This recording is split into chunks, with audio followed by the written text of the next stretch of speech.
to the underground device that covers the entire planet, which was previously infested by Tyranids. As you surface, you see green fields, blue skies, a beautiful medieval-like landscape. Peasants and knights start approaching.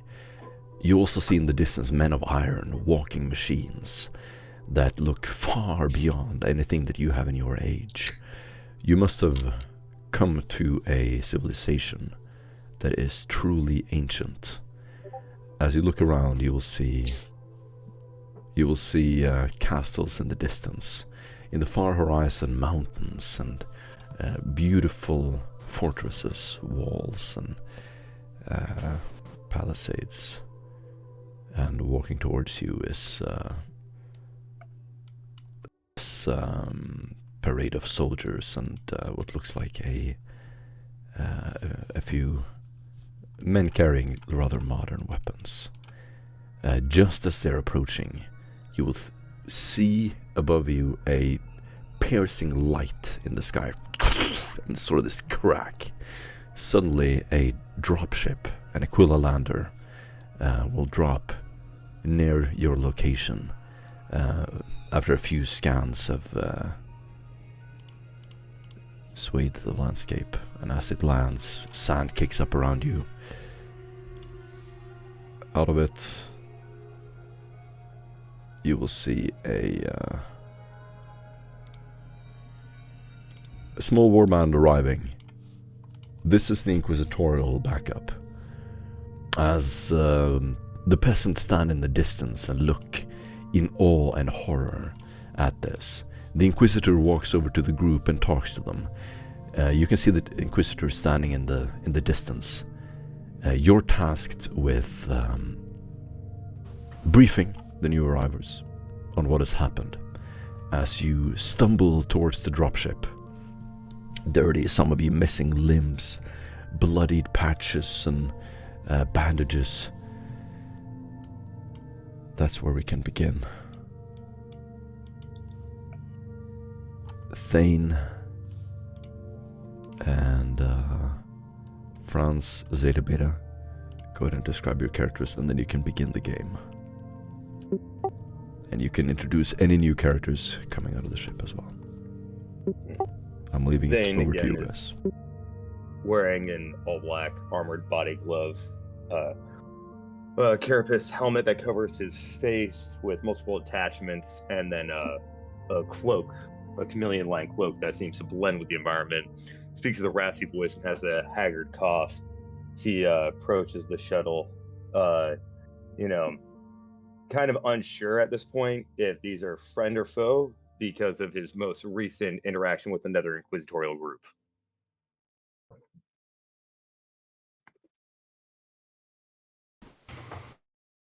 And as the lander comes down, you'll see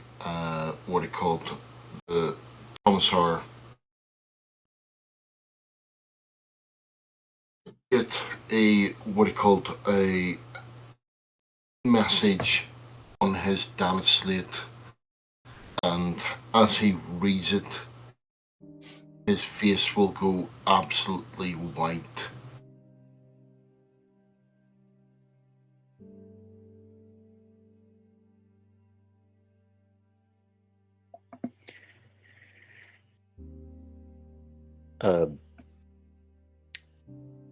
Zeta would be walking up.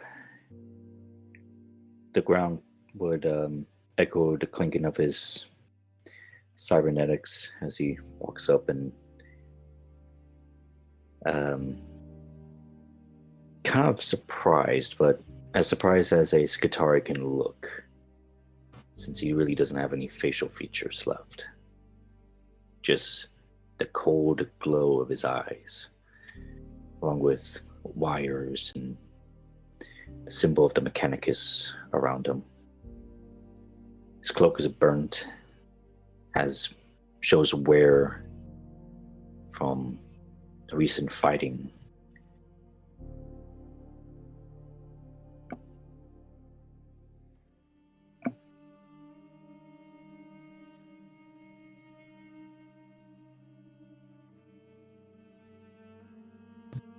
Stepping I down look from over the ship to- alongside other inquisitorial agents. A man wearing Imperial Navy fatigues covered by a flak vest will join the group, having a cloak covering what looks to be a heavy backpack on his back, as well as a very large weapon, giving him the look of being somewhat hunchback. Without saying a word, but acknowledging the existence of all involved. I will give a nod to each, letting the others speak, as his young features are quite evident.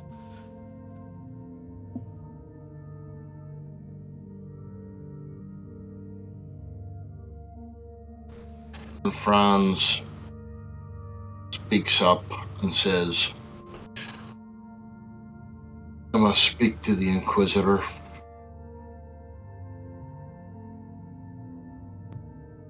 Why the fuck is your face so pale all of a sudden?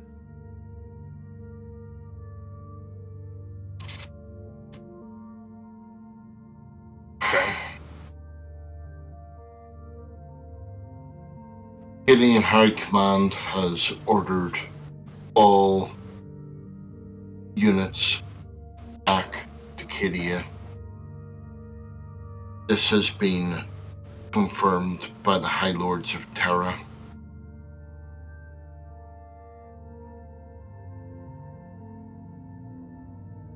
Oh, that's fucking useful. I'll approach the new group and just kind of look them over. You're the reinforcements, huh? As you approach the for silhouettes, the young man steps in between you and them, and as he puts a hand to where your chest would be, not touching it, of course, still at a distance, you'd see how well toned his arm is, as he says, "Not a step closer, acolyte. Who might you be?" I'm sorry, say that again. And not a step closer, acolyte. Who might you be? It's common courtesy to first introduce yourself. Oh, you gotta be fucking kidding me with this bullshit. I'm Thane, group marksman. Hey, Figuring out what the hell's happening with all this. I'm guessing you guys saw the change from orbit. I was down here when it all fucking happened. Who the fuck are you then?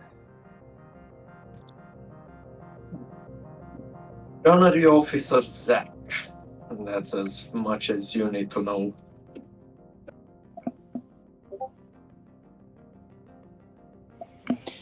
Zeta Beta Sure. will walk up. Zeta Beta will walk up to the new group.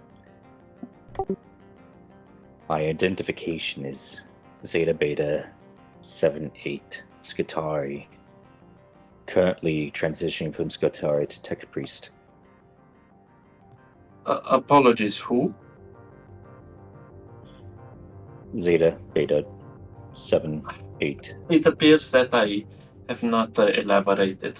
Please allow me. Who asked you, pot boy? Zeta Beta is just going to stare at you with the unflinching stare that the Mechanicus usually gives. It must be quite obvious that you've recently became a Magos and you did not receive diplomatic protocols. Speak when you're spoken to. You know, you just arrived here, but I'll remind you that we're all the fucking same rank here, so don't pull that bullshit.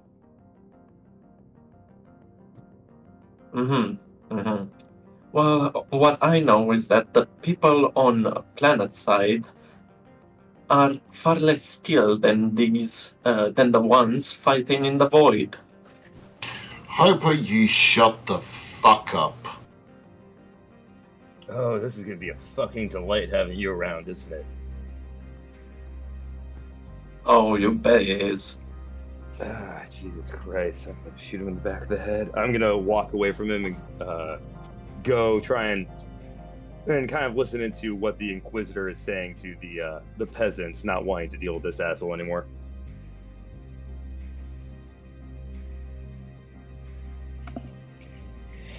Zeta Beta is just gonna call out his Auspex scanner and start scanning the ship, acting busy, just pulling up an excuse.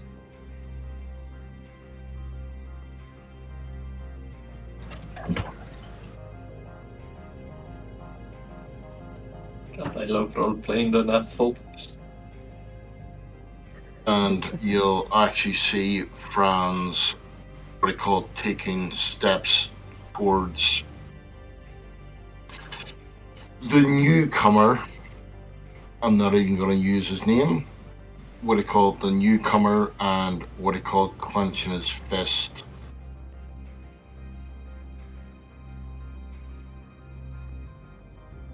To the point where he then stops and says, grabs him by the coat and says, fall in. You see him as he puts both of his hands upon your hands, both his hands upon your arms, as you see with incredible strength. And now that the cloak reveals his bulging biceps as he wraps them around your wrist, saying, I was under the impression we were of the same rank, military man, as he just keeps on squeezing on your wrist until you let go with a shit-eating drink.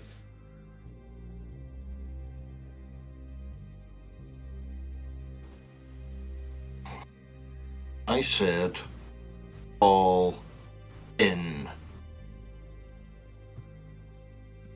Last time I checked, you have no authority. I am to join the Inquisitor.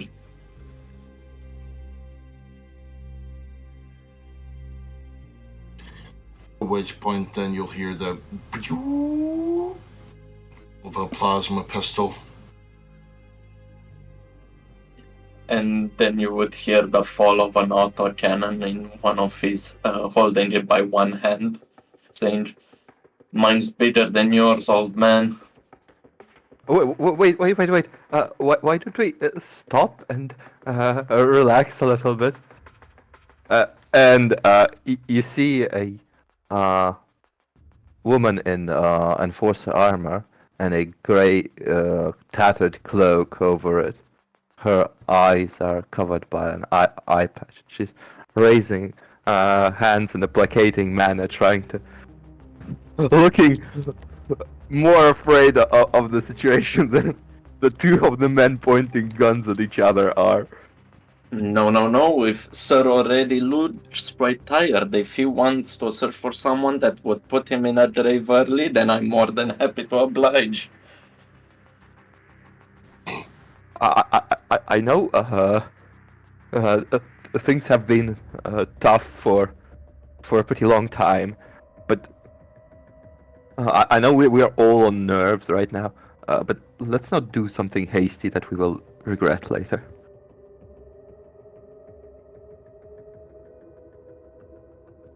Finally, someone with both brains and etiquette. Huh? Was gonna be, old man.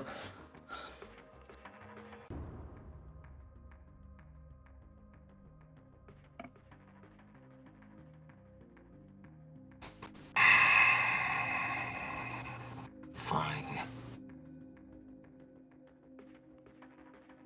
But know this. I am watching you. Apparently, the woman swallows visibly, like the threat was addressed. Please do, sir. You might learn something. Doubtful. He says nothing, but he does have a wide smile.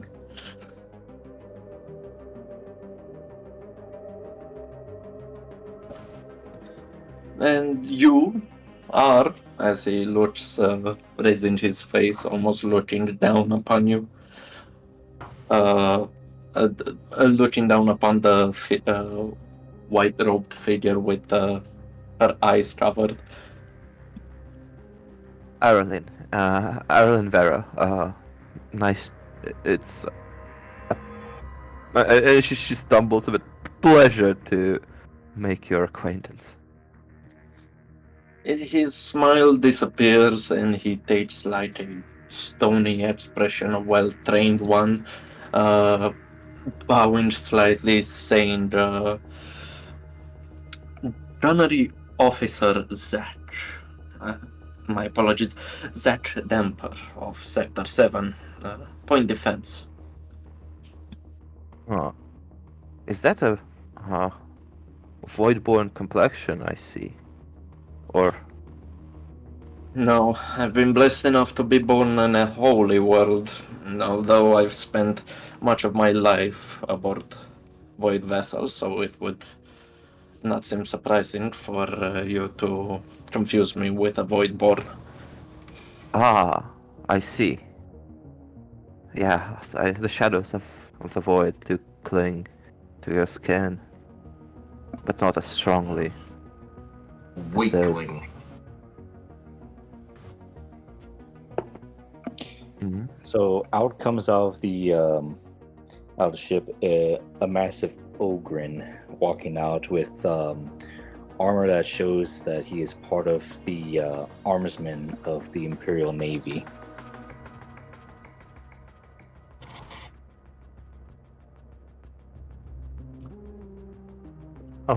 I guess we will be having some heavy support in our group.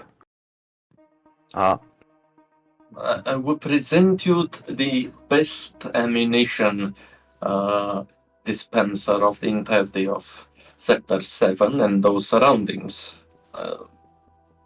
Introduce yourself, as I point to the ordering. Yes, sir. I'm Bear.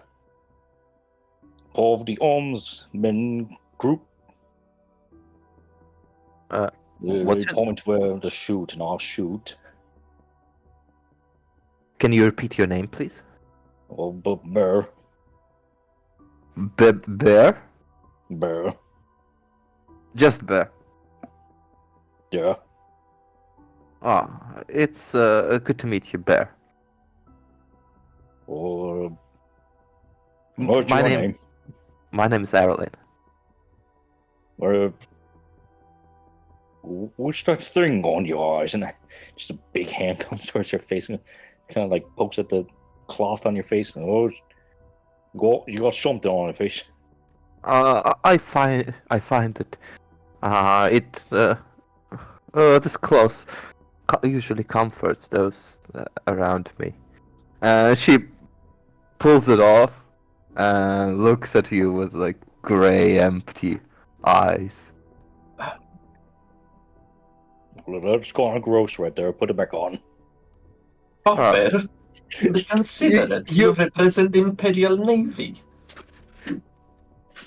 Please adopt behavior befitting of a man of your status. Thank you. I was just being honest. Sergeant told me all to be honest. Arlen first looks outraged, then she chuckles, turning to.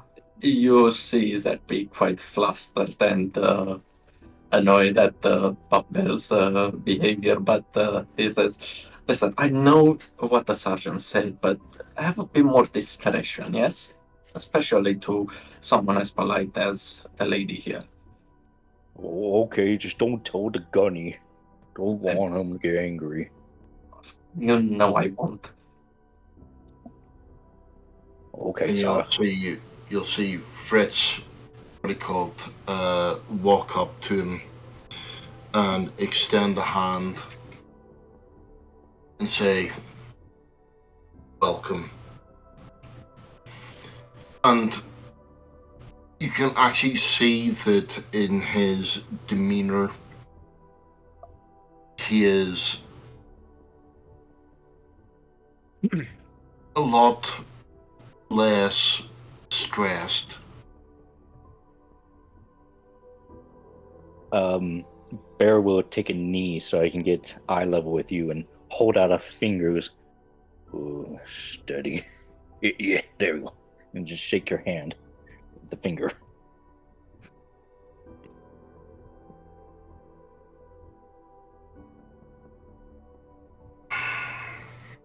Welcome aboard.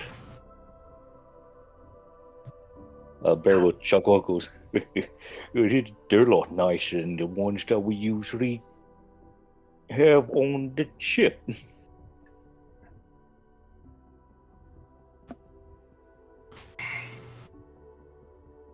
Indeed.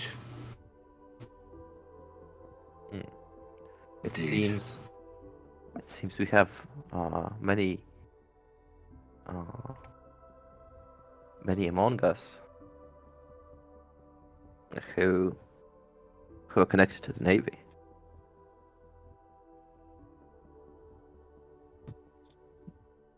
One way or another.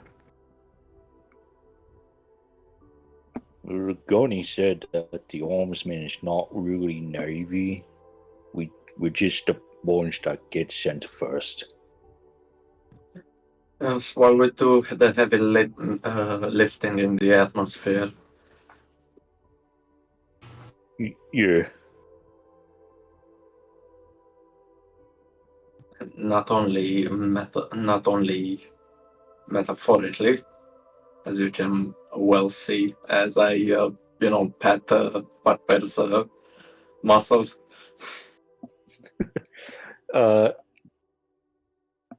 On command, like he just like knocks on his weapon real quick, just the metal part.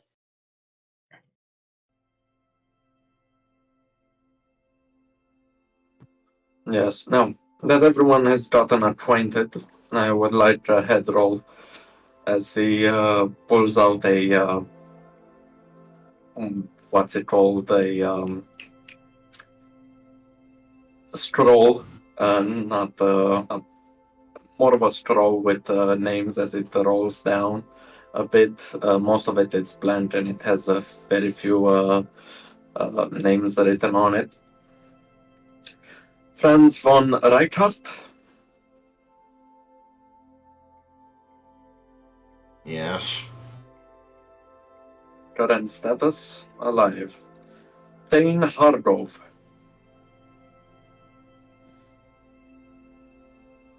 Kind of still in the distance, a little bit, watching over the Inquisitor. I turn back. Here. Alive. One known as Daniel. Very much dead. Deceased, as he just crosses out his name. Zeta Ireland Beta. looks down.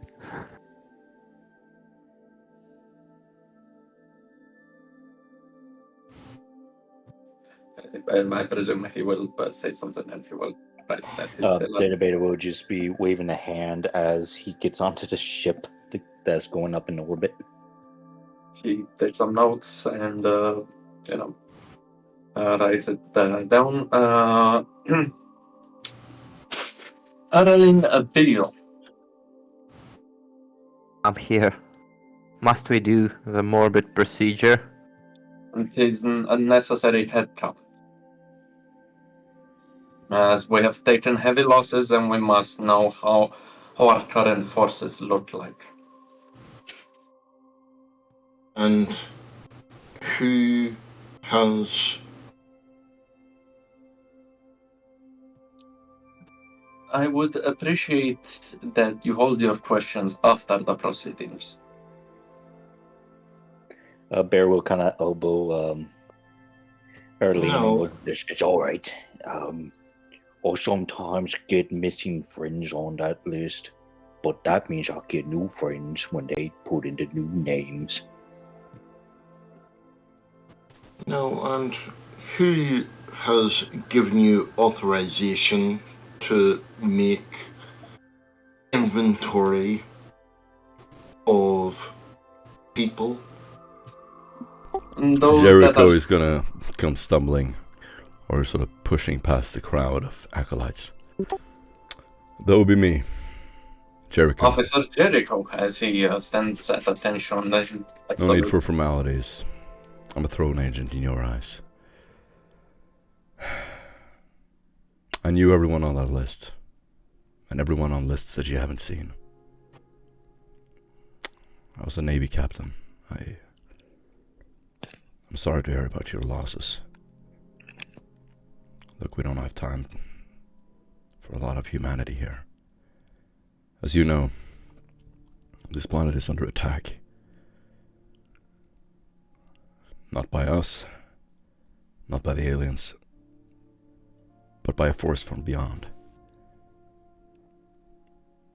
We gotta figure out what's happening here. We don't know how much time we have. There's a warp storm that seems to come and go. It's gone at the moment, but there's no telling how long it will be. Is the Inquisitor alright? I'm watching him. He's just talking to, what would you call them, peasants? They look like peasants, but this is a weird fucking world. I have no fucking idea. It's a night world. Yeah, I haven't seen many night worlds that still have working men of iron. What happened down there?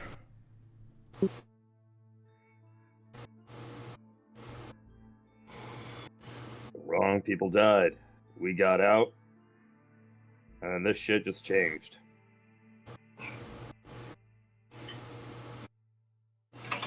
Yes, but I think the officer would like to know why.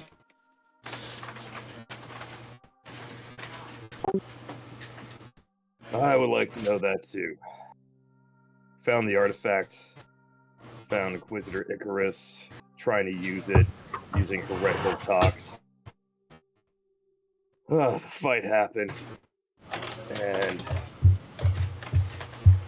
well, those of us you see here are the ones that got out of that fight alive.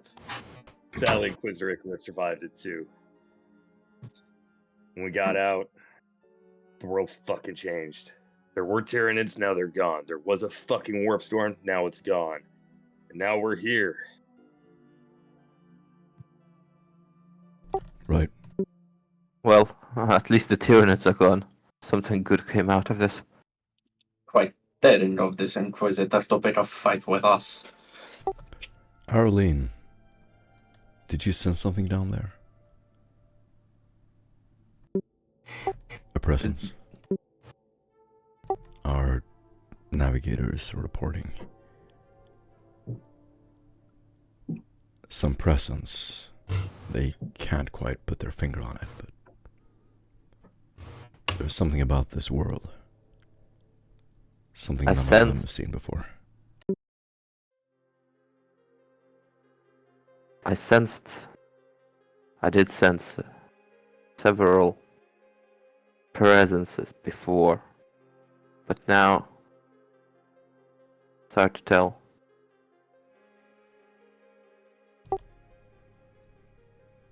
I can try. Did you destroy it?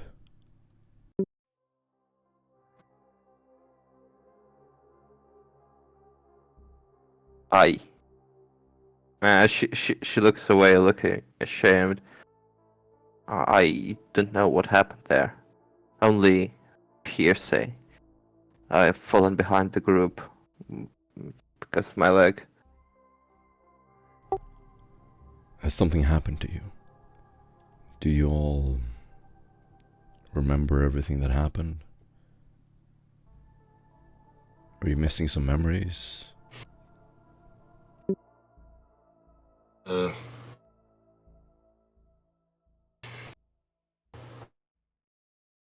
The device was not destroyed. Jericho will just nod, and you can see himself withdrew. a justice vest with an uncomfortable look in his eyes. The device wasn't destroyed. It was not. We withdrew to protect the Inquisitor.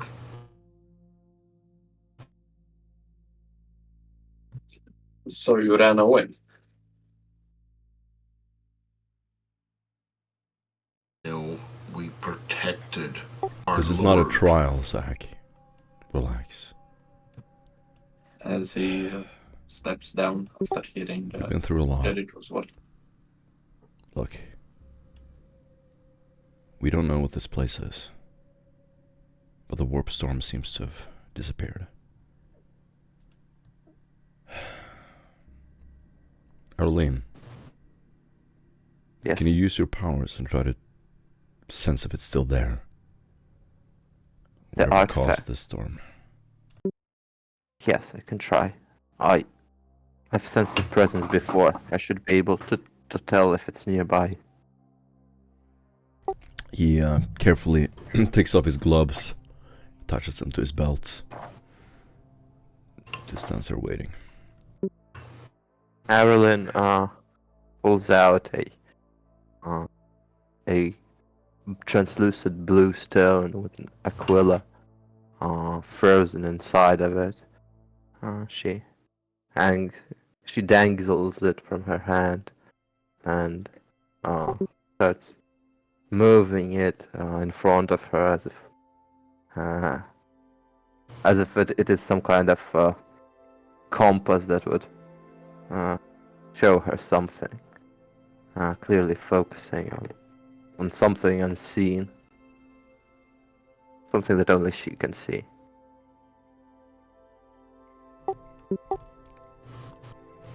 Awesome. Yeah, you can do a Sinistance test.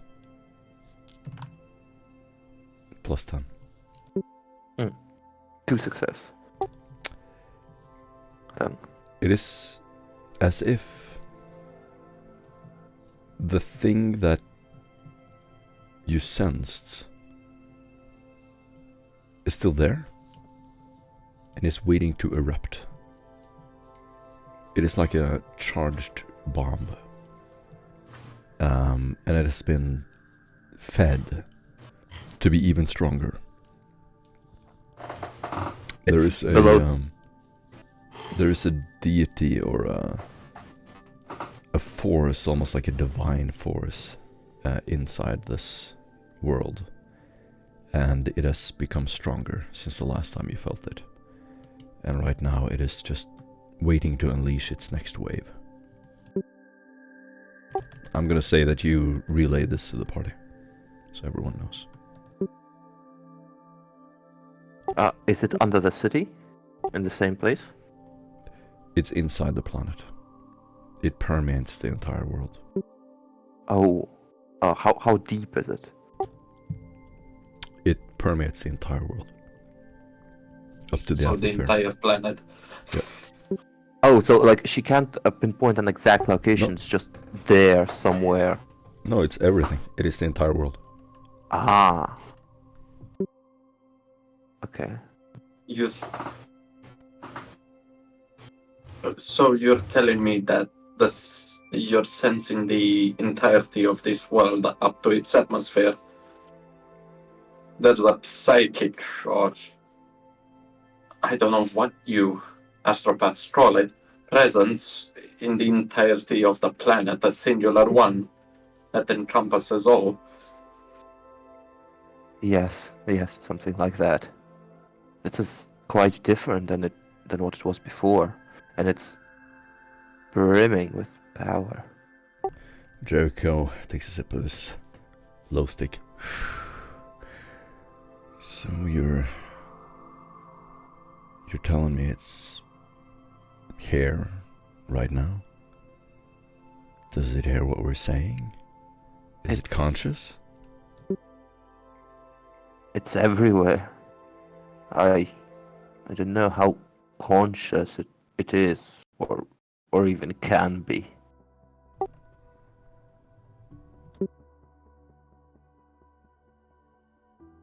But I do know that it possesses a great power that's seething under the surface, ready to burst. See, I'm just a dumb Navy captain. Maybe I don't get this. Have any of you heard of anything like this before? Mm. Can we try to remember something? It's up to your characters. In all my travels across many vessels, I have heard of astropaths losing their faculties and spewing nonsense like this. However, I must attest that astropath Arlene here seems quite in the possession of, has quite a grasp on reality. It is hard to believe or even understand what she's saying, but I have to admit she's not lying as to what this is. I don't have even the foggiest idea, but I can tell you this, the situation sounds more and more sour, sir. You're right. What about the rest of you? What do we do next? You're, ironically, the commanding cell on this planet. Do we know? Since you have all the intel. What's next? Do we understand what happened? When you and she glances towards the commissar with like a doubtful look. You interacted with the artifact the previous time. Have we traveled back in time? That or this world travel to the fucking present. I honestly don't know, and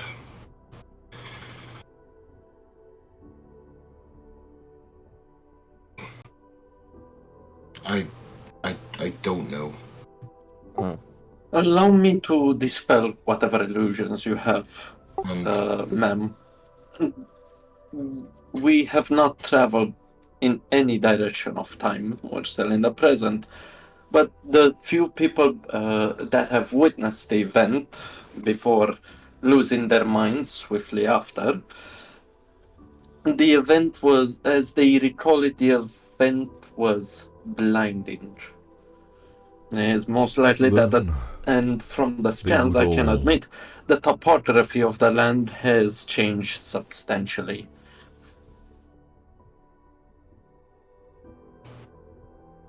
I guess I should bring it up.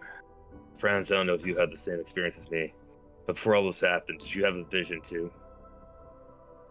yes, What did you see? See, you can see Jericho very subtly extract a pict recorder from his pocket and press the record button as he points it at you.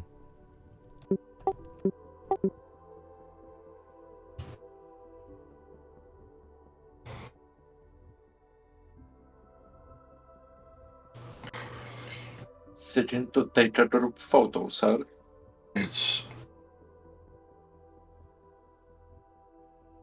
hard to say. Oh, fucking. I'm still trying to piece it together. I feel like I saw 3 different outcomes. There was one where I guess we had to face off against the Imperial Navy as they were set to destroy this planet. There was one that led to the extermination of the Eldar. I can't remember what the third one was, but they were fucking intense.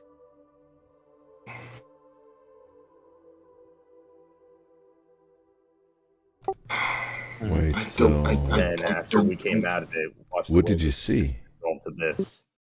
I don't know what it means. I don't know.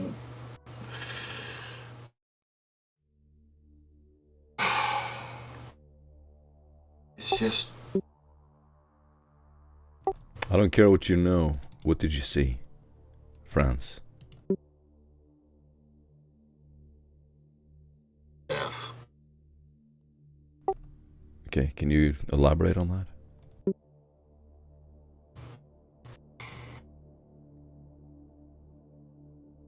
Not really.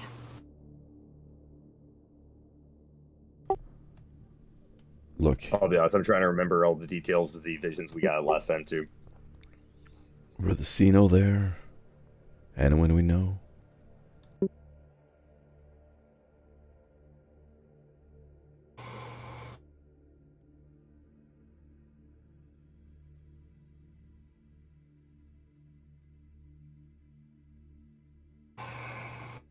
Not used to processing freaking visions like these. It's a lot of a blur. I feel like a choice was made though.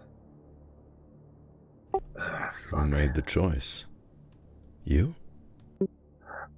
I don't know. I walked forward to direction. I saw the extermination of the Xenos known as the Eldar. I walked towards that. And then when I came back, the vision ended. And I just watched the world dissolve like this. Right. Well, I might as well tell you what we saw. We saw What you saw? a bright flash, and suddenly the Tyranid were gone. They just disappeared. And the entire planet was crawling with them. 1 second, and the next second, it's just gone. That's impossible. Yeah, it is. You didn't see them all dissolve into fucking goop before disappearing like we did? No, they just Yeah. disappeared. I honestly wish I had your viewpoint rather than mine. That was fucking strange and disturbing to watch in person on here. Fucking planet.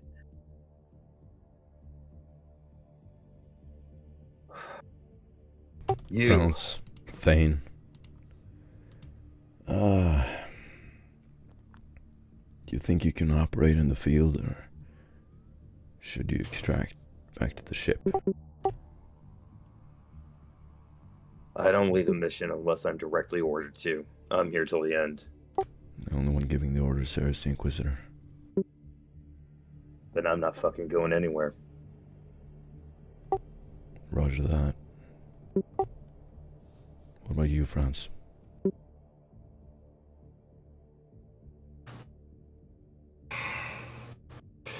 I want to stay at Gideon High Command. It's called all regiments back to Kidia. So it's up to the Inquisitor if I'm given leave to depart.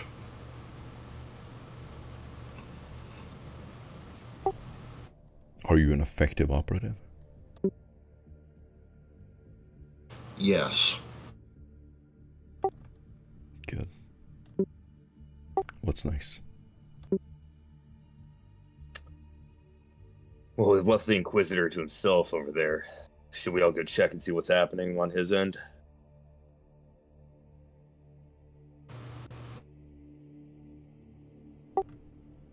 Who's in charge here? Did Daniel have command? Daniel's close. gone. As close as it could have been. Harleen, do you want to lead Yes. the way? she stares at him in disbelief, like he's out of his mind. Then she looks around at all the people that gathered. I would feel a lot more safer under her command. At least she is far more polite than this lot. She gives a double take to the commissar, the Ogren. And then starts chuckling, like almost hysterically. Well, Right? that's always a good sign. We try to pass over command to somebody who starts giggling on the spot. Right, fall in. What do we know of the situation, of the current situation in our surroundings? No, we don't. But we cover each other's backs. Right. Of course. We're all on So- even footing on what we know down here, so we just have to go gather the information before we I can guess do anything, really. that is the first order of business. We need to we just scout and gather information. Is there enough personnel remaining to make sure that the Inquisitor will be safe and that we have a base to return to? These are the elite acolytes of the Inquisitor. If he's not safe among them, then he's not safe at all, as he points to the other two people. No, if we behind are Jericho. going, if we are leaving to gather information and scout, who's staying behind with him? Well, we have information to gather right here. Testing. Inquisitor's already talking to people Goodbye. while we've been standing over here. They are always Maybe here. we should go talk to the people that actually live here before we make any other decisions. Agreed. Let's do something. And what it called, as everyone is walking towards the peasants, what it called, Franz is going to point, what it called, Jericho, and say, what is happening with Kyria? With Jericho and the rest, I'm guessing you're deciding to go up to the Inquisitor. Yes. Mm-hmm. As you approach, the Inquisitor is done talking to the civilians. Now standing up on a mound in the desert on a small hill, he will begin walking towards you in his power armor. As you approach, he will sort of point to the horizon. There's a city that way. Jericho. France.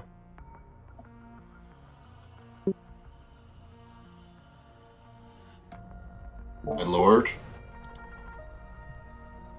He's just pointing in the horizon.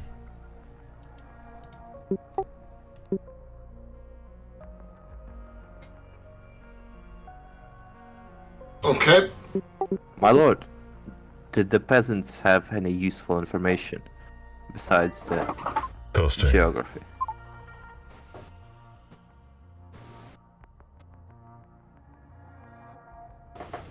I think you need to talk to them yourself. This might be a shock to some of you.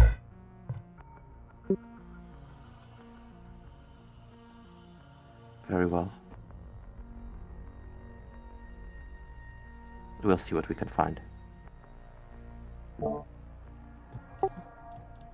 I'm certain that the planet-bound buffoons were simply discombobulated by your magnanimous presence, Inquisitor. Fear not. We will inquire of everything regarding their current lives.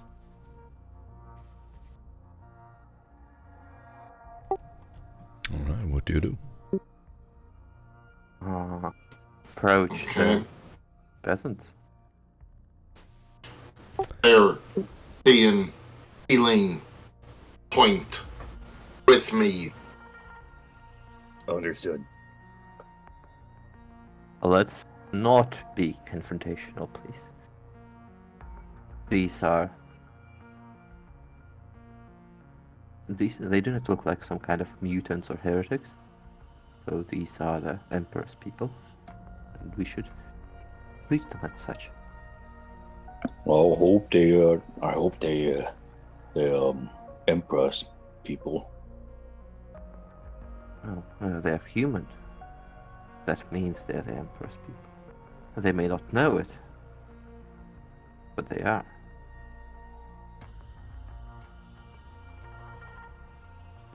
Either way, on your best behavior, Bubber. Or I can promise you there will be no supper. Oh, no, sir. I'll be good. I'll be a good ogre. So for both of our sake, please. Aaron pretends to have a coughing fit. Oh, sorry. Something got in my throat. Don't choke on the ration stick, sir. Okay. I am your rally point. Good man. Can you come over here, please? We need to exchange a few words with you. There are no one in the vicinity. Did they already all leave? Yes, they've gone back to the city, and you can see them with their backs to you, a few kilometers away, in a path winding up to what looks like a fortress city, almost like a palace, that has been built with several layers of walls. Alan is going to stare in slightly wrong direction and ask quietly. They've already gone, didn't they? They don't hear me. You get an inspiration point. What a disgrace on their part. This leaves us with two options. Either we do not pursue them further and we will be left with our questions alone in isolation, or mayhaps we dare pursue them within the city walls and ask for a more ample supply of available questionings.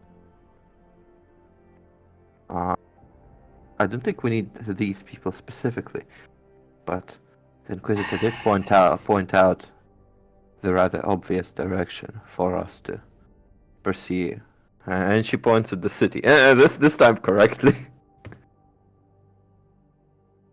surprisingly. Oh, Well, is the way I think it, okay? people in the city might know more about what's happening on the planet rather than the country bumpkins. Is this Yeah. okay? He's just pointing. Well, let's set out then. Is anyone here familiar with navigating the terrain? I'm afraid I might make a rather poor guide. That's alright. I'll lead the way. Anyone that wants to stay back can stay back. I will go. I will not ask you to follow. Follow me, Arlene. Jericho walks past you. You can see him slowly descend down the sand dunes. As their little brush of wind flows by you, but you can hear this rain of sand on your jacket. Let's go then. Am I supposed to follow the sir? Yes, Franz. Come on. You were just about talking about leadership. Come walk beside me. As you're walking, I'm already walking beside Jericho. I'm gonna run up. I'm gonna catch up to them, just holding this giant stub. Just like, awesome. On the way there, it takes at least 10 minutes before you reach the ground level. What are you talking about? Where are the chances we could have them send us down a fucking vehicle to drive through this shit? Most of the motor pool is empty. Many of the armored vehicles have been requisitioned a long time ago. I hope we find heretics. I heard that you can make a good gravy out of them. I'm sure you could, big guy. Gurney said that heretics taste better. Zed will turn towards Thane and say, there were some rationing issues in the past. I think we've all had to go down to corpse starch before. I'm not too worried about it. Testing. Arlen takes a step away from the ogre and looks at you with a very bewildered expression. I hope things are better here right now. I will not have to go to such lengths. I mean, you can make a good soup. I'm proud to report that Bubber's training has improved quite a lot. He stopped confusing the scribe's ink for water. Yeah, yes, sir. I can tell. One's darker than the other. He has earned both the praise and admiration of all of the Sector 7 Navy Department. I'm sure the scribes are very grateful for that. You would not even imagine. Kept throwing bottles at me.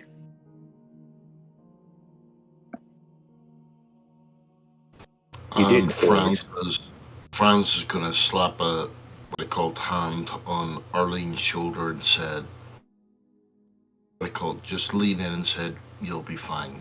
Don't worry."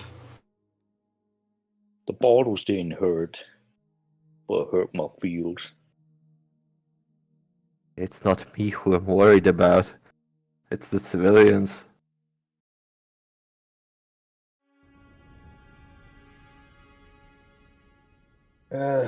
Based on what we're seeing so far, it looks like food hasn't been too much of an issue for these people, so they should probably be able to feed this guy well enough. Oh, there's gonna be good eating. The wind kicks up as you begin to approach. As you're about a few hundred meters from the city walls, you will see turrets begin to appear behind the walls themselves. Giant mechanical walkers that were previously just visible barely in the horizon will appear at the gate as it opens. A huge, gigantic, lumbering Archaeotech knight will begin thundering out of the gate. It turns to you and begins walking as you see several men of iron, as well as some human guards, pour out, start to walk in your direction. I move behind the bear.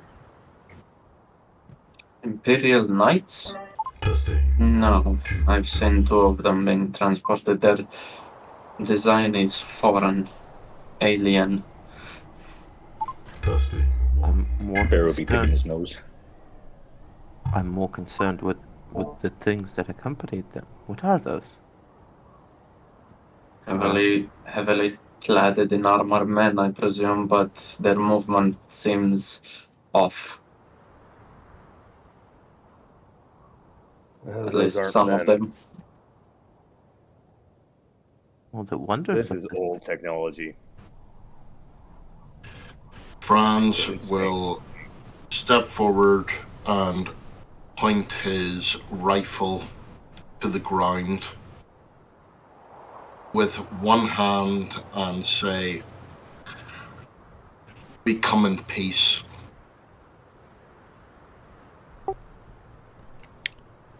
The walker will begin thundering towards you. It stops about 50 meters away.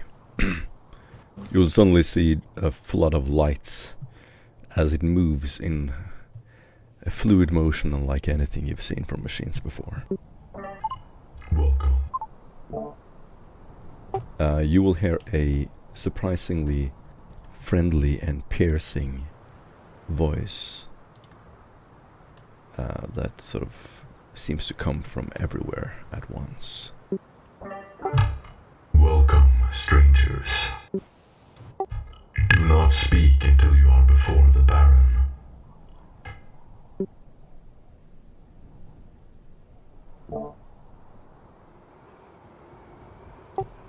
At which point, A Franz man will take with a the dark needle. black cape will run out behind him, behind the knight, along with some guards seemingly from the city. And they will run out on either side of you, sort of surrounding you. Some of them are holding large lance weapons. They seem like Xeno weapons, or some strange amalgamation of human and Xeno weapons. This man in a black cape will sort of, almost like he's held prisoner. His guardian will let him go, and he falls down in the sand with one knee in the sand. He staggers back up, kicks up a bunch of sand, and he starts running towards you. He just stops in the sand like 20 meters away, and he will fall to his knees in front of the Inquisitor. Inquisitor, dear servants, you've arrived. Thank the Emperor. You arrived just as I foresaw. They have done things to me. He pulls out a little aside his collar, and you can see like red, hot rods that have been burnt into his skin. He has light green eyes, and he's shaking as he looks up. You can hear the mechanical voice of someone behind him. He begins walking and motions for you to follow him.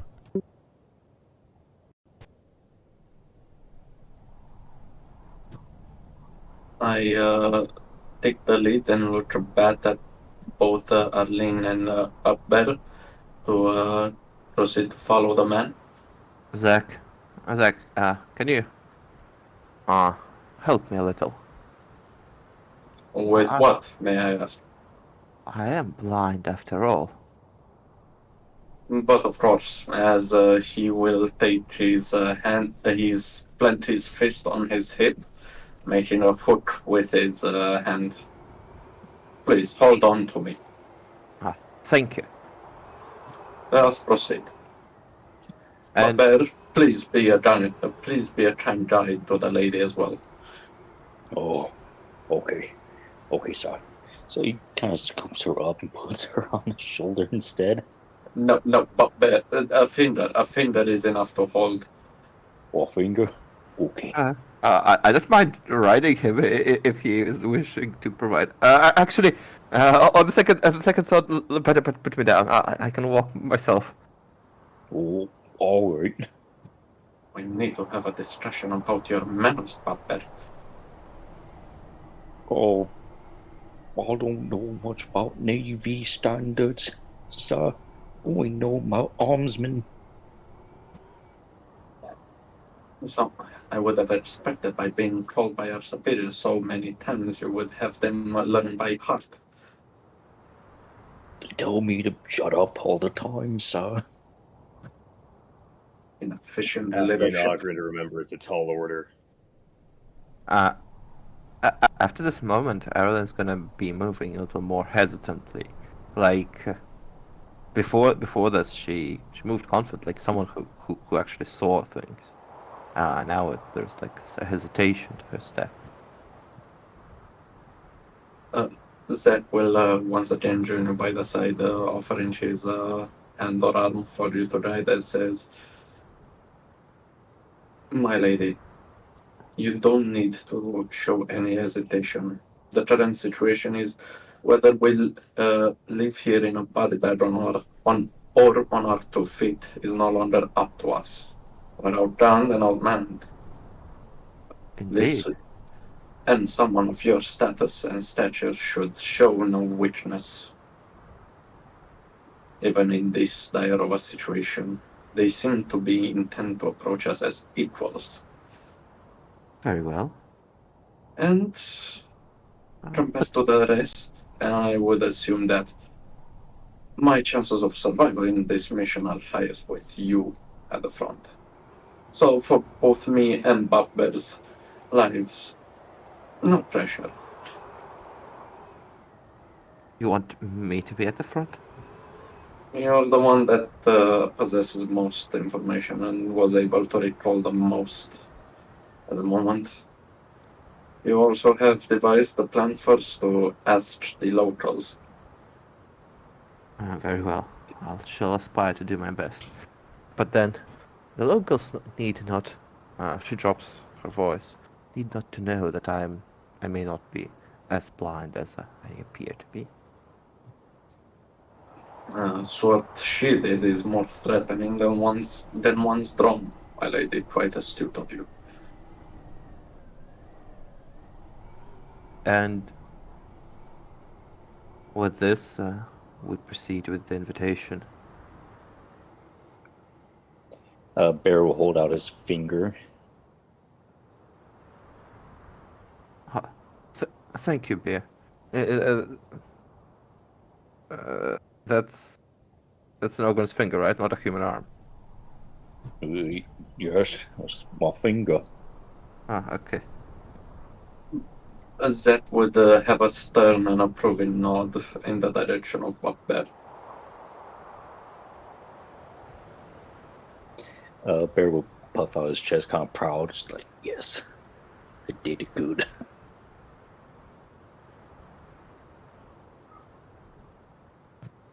Miss Sir Jericho, will you be joining us? Do I have a choice? He looks up at the gigantic machine leading the way in front of you. It would resume whether you want to live or die, sir. I think you're right.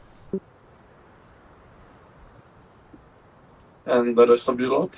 I presume none of you have a death wish? As Let's it just were. fall in line and keep going. Very well. The Inquisitor and rest of the acolytes look not beaten at all, walking tall and proud towards the gates in a formation. The Inquisitor in the middle, you're all following in next to him. This man will sort of fumble over to you, Arlene, stumbling several times, kicking up sand as he does. His boots fill with sand, and he grabs your right bicep. Sister. Arlen feigns a stumble. Yes. I would immediately place my hand on his chest, keeping him away from Arlene and waiting for Arlene to decide what to do next. Instead of being insulted, he immediately forms a wild smile, and you can see an intensity in his deep green eyes as he looks at you and just smiles. Oh, brother. Oh, peace be to you. Praise be to you all. You lifted the storm. I was part of the initial scouting party, and I was captured. They know everything. They know what? His hand is trembling as he sort of bows several times, apologetically. About the Marginalia, the Apocrypha. Sir, I didn't know you had a brother. He's not my brother. Why would he lie?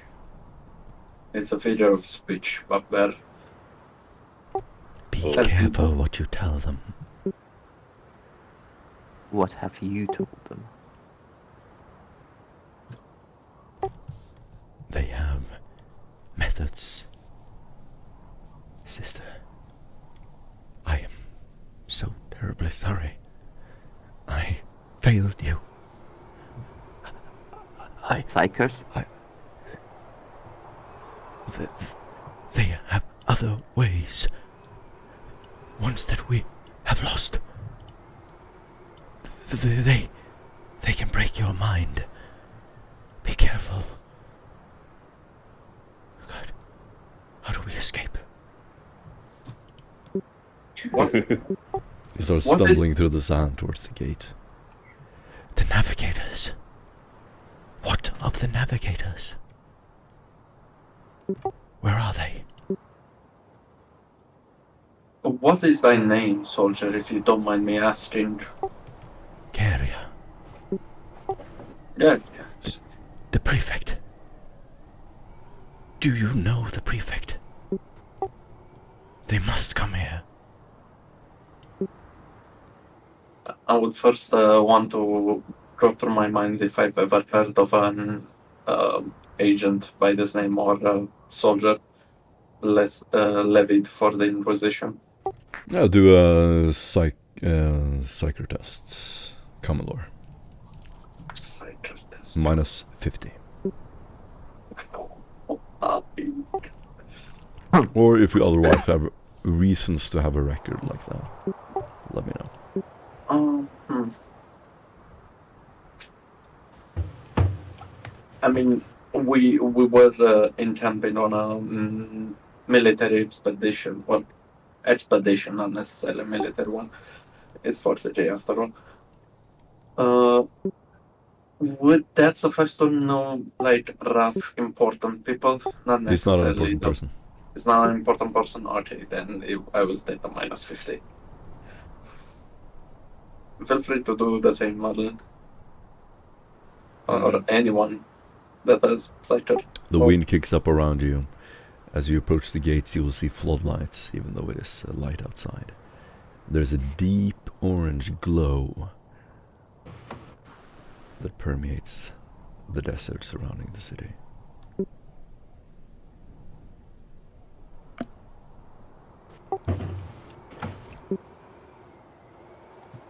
Failure with one, no dice. He doesn't recognize the name as anyone of import. He Any pleads tradition? and begs, holding his hands to your chest. Prefectress Charlotta. Charlotta Anastasia. Do you know her? We have to call Juno. The I'll ships. grab him by the arm, make him turn to face me. How long have you been here? Just one day. One day. His finger trembles as he pulls it out of his cloak. The prefectress. I saw her in a dream. She's the only one who can help us. The Navy. Describe her. It's already here. Describe her. She's beautiful and magnificent beyond all imagination, all perception. Her beauty Have is you- being kept. Have you seen her with your own eyes? Have you talked to her? I have seen her in the way that matters. Marilyn's cows. He sounds weird. In one day, you've been questioned, you gave up our information, and now you're here. How is that possible? Error. As you surround him and interrogate him, he follows you and seems to be growing more and more desperate. The prefectress! You know her, surely, as agents of the Inquisition. Charlotta. There are many agents of the Inquisition. She's the prefectress of the sector.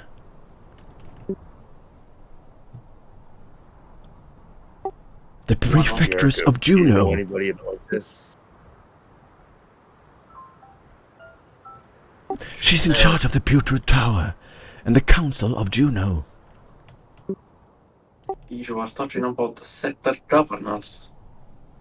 No. The Prefectress of Juno. She's the key to all of this. As you approach the gates, they will break open with a thunderous sound.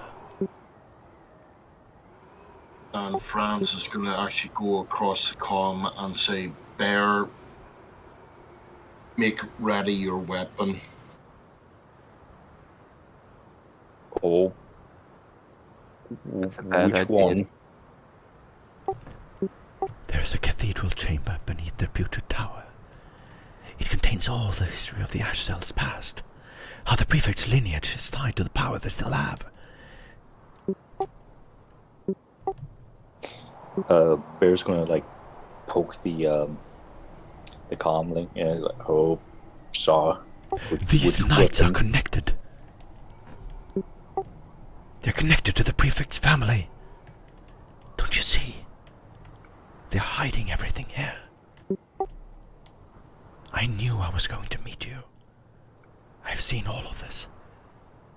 Bear's gonna look at this guy. They're hiding the soup. I was there for thousands of years, waiting for you. I have seen this unfold many times. The Traveler. I thought you said you were here for a day. Look, there is a Traveler who seems to weave a story that you are a part of. You know him. Duruli. Where have you learned this name? This should not have been disseminated to the lower ranks. I traveled with him for centuries. You don't What was his understand. name? I have been alive and dead. I have been alive for millennia. His Zap's eyes begin to widen as he starts to put the pieces together. What is your name? I already told you, Carrier. They were going to meet you.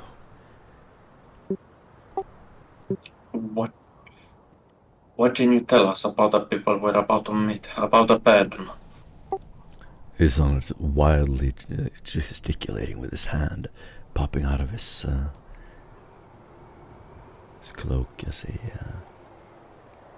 begins stumbling, losing more and more focus as he begins to approach the gates. They're machines. They're alive. They have minds like you and me. They can hear everything. Everything. He looks up at the giant machine walking in front of you, and the men of iron surrounding you. But there is more.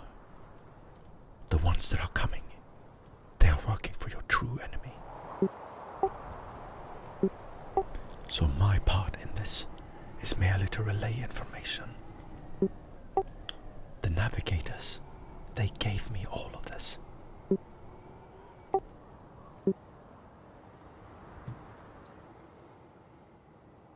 Have they done so now? Your navigators? No, Or ours? Before I left, they implanted me. They told me stories. Things that I needed to know.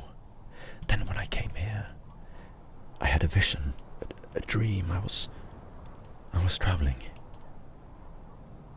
I have been alive for millennia. You don't understand. I have seen everything unfold. You have to break the cycle. What cycle? Duruli is a part of it. He unraveled something here that he shouldn't have. The Do you know Prefectress what? Charlotte is behind it. Who? The Prefectress of Juno. The one I told you about. Yes. How would you say we should approach the Putrid Tower then? Don't approach it at all. Are you suggesting that the Prophetess is hostile to us? I don't know. Perhaps she is our savior. Yet she holds the key in finding the Ruli. And if we wish to break the cycle, we must either use or find the role the Ruli plays in all of this, correct? I don't know. He scratches his forehead. You can see a wild gaze in his eyes. It is clear that he is not quite there. You have relayed your message, Cider. Sister. She begins poking at your hand again. I'm listening. If you see something, tell me. I need to know more. I never saw the end of the story. It is still being written. We all need to know more. Written by the Traveler. The Traveler? And the story will Perhaps be... you get to meet him as well. A wild smile forms on his face. He immediately seems extremely relaxed and content. Perhaps you will meet her. Perhaps you will meet him. Oh, praise the Emperor. Praise. Right about the end of the story is a lesbian. Yes! He points to you. That's it! They're coming from above. The Navy. They are working for him. As he says him, a deep frown forms on his face like he's describing an arch-villain. Him? They have been sent by him. They are being used. Who is him? The Weaver.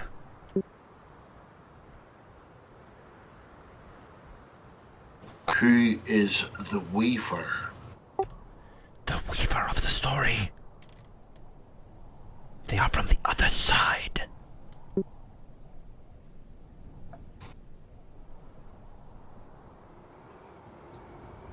We have killed one such weaver before you were remade.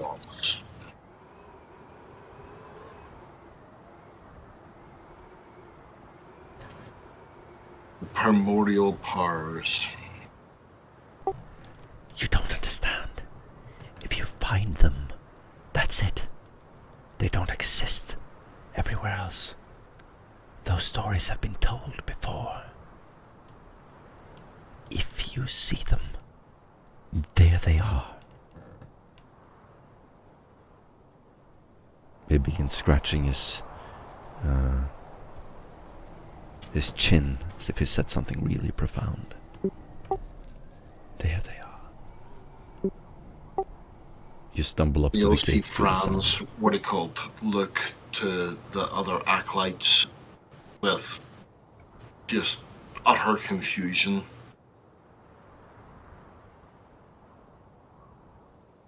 You just said there they are. Where? Wherever you see them. They can weave a story through time, but if you see them, there they are. The one you killed, the Weaver, he is dead now, truly dead.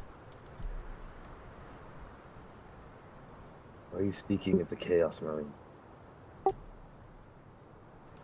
You will see he casts a long, insane gaze in your direction as you say that.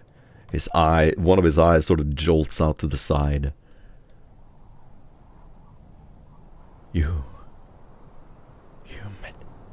met him.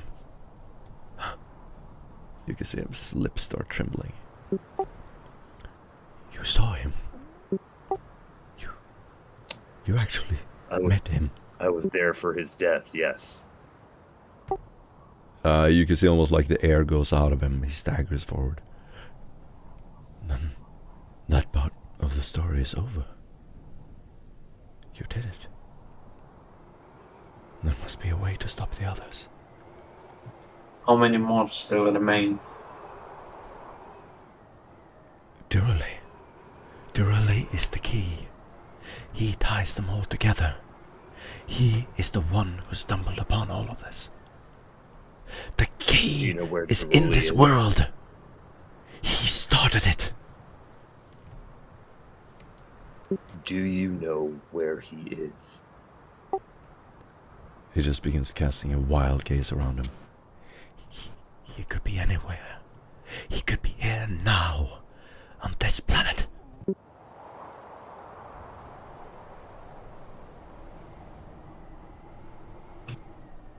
Bear's just gonna be holding between a heavy stubber and a shotgun, just looking at both of them, thinking of which one.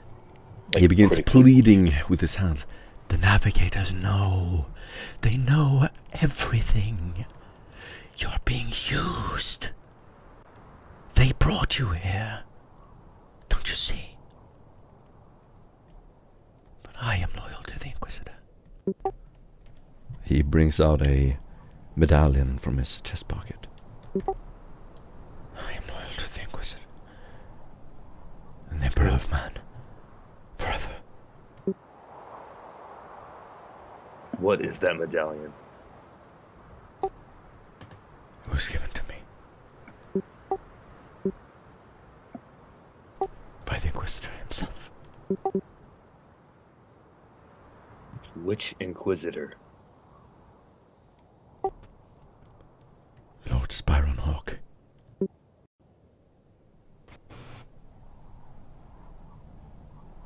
Do you know what year it is? He just starts blinking. It doesn't matter. Just to us. The year. Last contact to Terra. I saw the Inquisitor just a few days ago. Does anyone know who Spyron Hawk is? Does anyone know this Inquisitor? No. Could I roll a Forbidden Lore to see if there are any treasures of this Inquisitor being mentioned? You can roll a legend test. Is it a lore or a trade? That's a scholastic lore. Okay. Modifier. Just roll.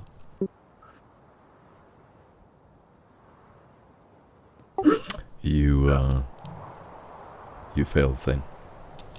I'm trying to read all mine with the inspiration. Mhm.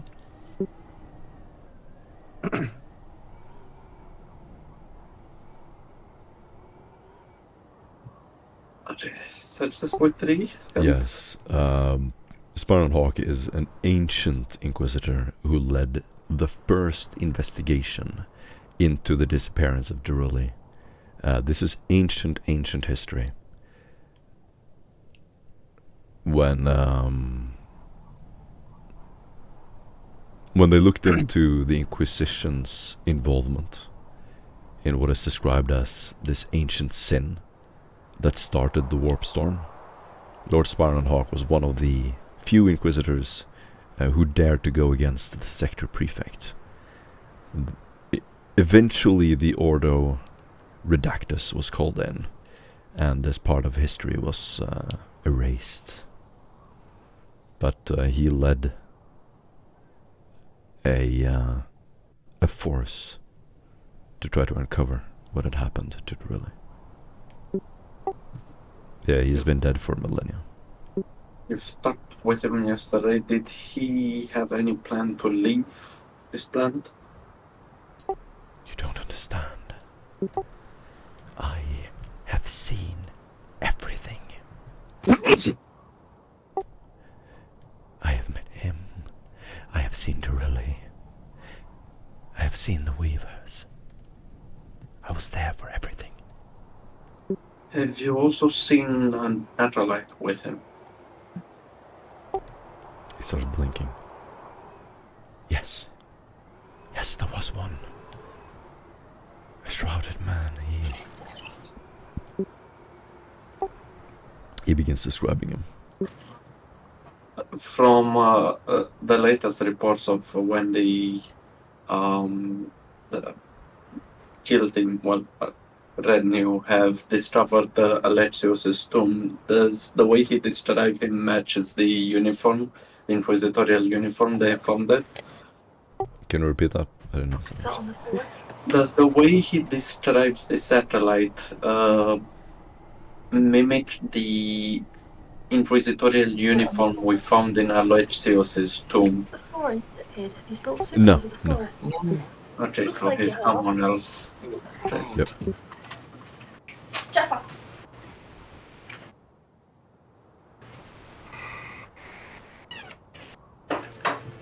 I see. Where is your Inquisitor now? He looks in your direction. He stumbles forward. In your time, he is dead. Where is he in this time? There is no this time. He's dead.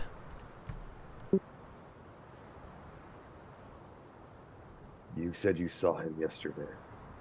He must have escaped the planet before, well, this happened in that time, so he wouldn't be copied, let's call it. The artifact. It ties them together. The Weavers. It ties them all together. The Inquisitor was not one of them. He was Perhaps. merely the reader. Yes. See. He begins stumbling in through the gate as your Inquisitor follows you. They're going to kill me. Was it the first time? Or are you planning to change your fate, at least for a few more seconds? He slowly turns to you. Once you see them, there they are. There is no rewriting. Very somber expression forms on his face.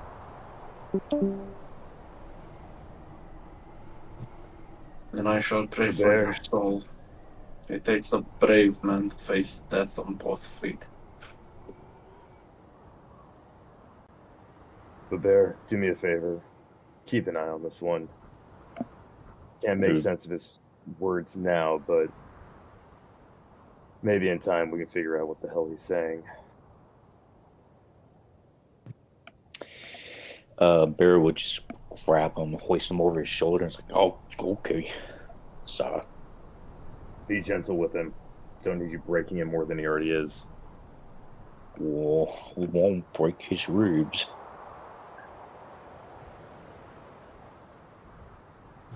What do you make of this, Lady Erling? Not enough information. I would beg to differ. Not enough to act upon, but enough to ask questions. Or start building, as I know, a theory. He's either from the past. As Or the he's gates, as the gates open, you will begin to see a wondrous sight. Huge palaces stretching as far as the eye can see. Beautiful, wide bridges. Thousands of people walking around as if it was complete peacetime. In the skies above, you will see ships slowly hovering, descending from the skies. You can hear a distant thunder. Inside the gates, there is an entire world. Miles and miles of terrain. Gigantic knights, archaeotic knights, and men on beasts riding as well as training, running. You'll see hundreds of soldiers, wide landscapes with fortresses built up on the side of mountains. You see what seems to be reminiscent of the early stories of this world that you were told by some of the descendants of Alexio. As you walk inside, you can hear the distant talk of people walking by, speaking in a strange foreign tongue.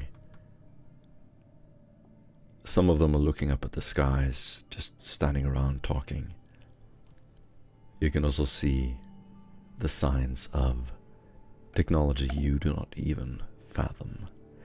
People walking with devices that project screens in front of them, morphing technological devices that change form and shape in front of you. Autonomous machines that move and do not seem to rely on any biological life. Move entirely on their own. It is a terrifying sight. Up above you, you will see a large fortress. Go ahead. Well, I'm guessing if Zeta Beta knew he was missing out on this, he'd probably kill himself. If you ask me, knowing that disposition of tech priests, they'd probably start killing themselves due to all of this blasphemy. I am now certain that those are not servitors. So, are they heretics? Not Probably hold off on judgment, though. Is this tech heresy or architect? I didn't know enough to tell. This looks wondrous and terrifying. I'll just grab a few of those things and shove it towards the Cogger boys. They know what they're doing. Let's not take anything without asking first. You might lose a finger, Pepper. And you know what they said, you can shoot without fingers. I can't grab a biscuit without fingers. Smart man.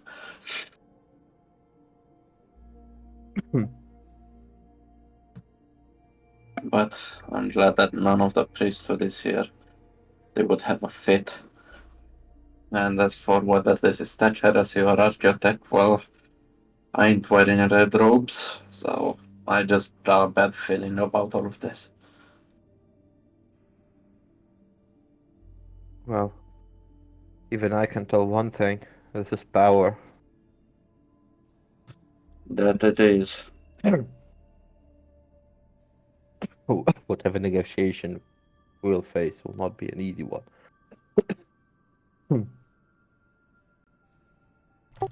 You follow these soldiers as more and more of them surround you. As you ascend the stairs, you will be brought into the palace. You will see beautiful embroidery, art on the walls, carpets, huge, what look like marble halls, beautifully painted murals, fountains, luxury beyond your wildest imagination. Occasionally you will see people who look rather ordinary. They don't seem to be playing a part or trying to seem more important than you. Many of them bow and smile in a friendly manner as you approach. You will see the Inquisitor walk first through the steps as you hear his hollow footsteps. The men of iron, the robots, lead you up to a door that opens, and inside it is a large room. It's about 30 by 20 meters. 30 by 50 meters. And it has several chairs on either side, and your hollow footsteps echo as you enter. as one of the robots turns to you, and you will hear a Hello. Speak to the Baron. Bow. one of the robots will stand in front of you, moving with an agility that you've never seen from any mechanical thing before. Complete fluidity. He seems to have an integrated weapon in his hand. There are several of these. A very ordinary looking man with a slight smile and an old man sitting by his side who seems subservient greets you. You assume it is the Baron as the robot points in his direction. He will sort of just sit down in his seat properly, and you can see that he has been expecting you. It's a very content smile on his face. Welcome, everyone. Please, sit down. Okay, I guess you want to stand. So, greetings to the honored host, and Aralyn does her best ceremonial bow. Somewhere between them, in the direction of somewhere between the two. Bear with you. Right. So, I understand that even though my forebears made it clear that we do not wish to join in any coalition, here you are again. And I guess you're allied with the ships in orbit. Is that right?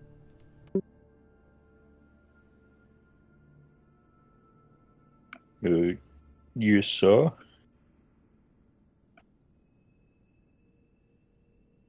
That would be the Imperial Navy, yes. That is yet to be determined. You can see the old man sitting next to him just look to Shem. They seem to be rather simple folks. We apologize for the confusion, but we ourselves find ourselves lost. My lady, if it be so kind, as I bring her to my side and whisper into her ear, they believe that we were from the expeditionary force led by the previous Inquisitor millennia ago. They must be working with the same assumption. Should we blow our cover, I doubt they would most likely believe us as madmen. Let us play the role for now.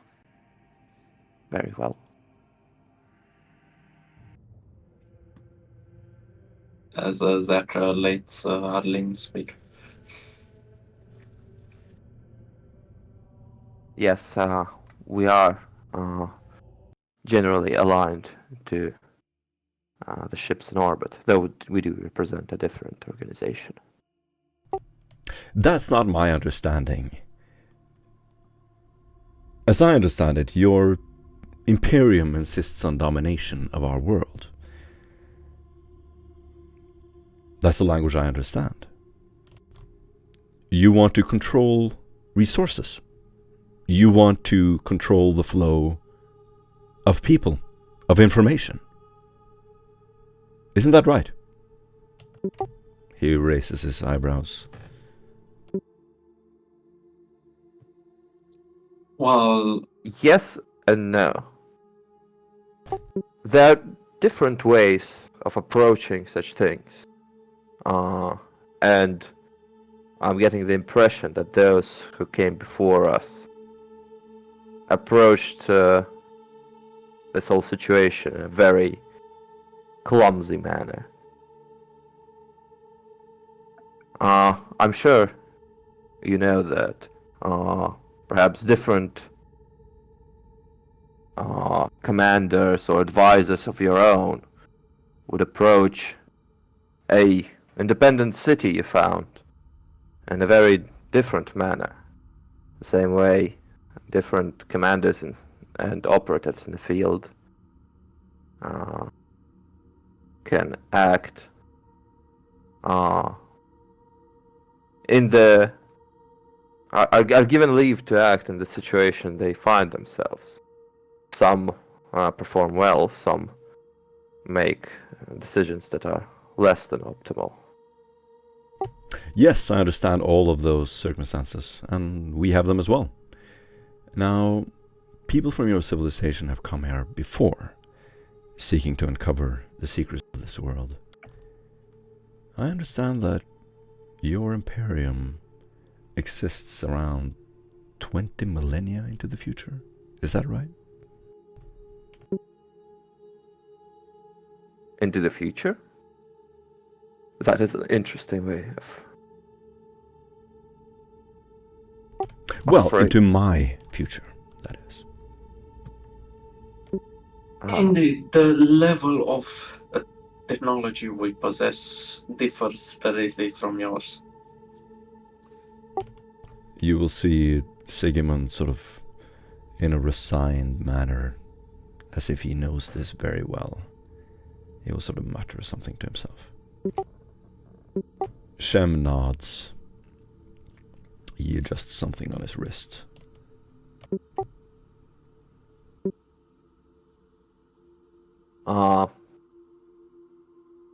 We believe that... I'm not interested in what you believe.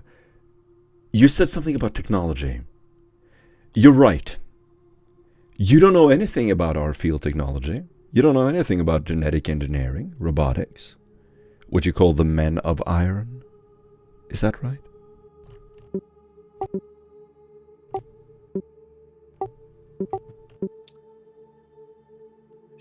Kariah standing by her side will just give a disappointed... You see his frame sort of sink into his cape a little bit as it looks in your direction. You mean... You have no comprehension of any of this. Yet, here you are.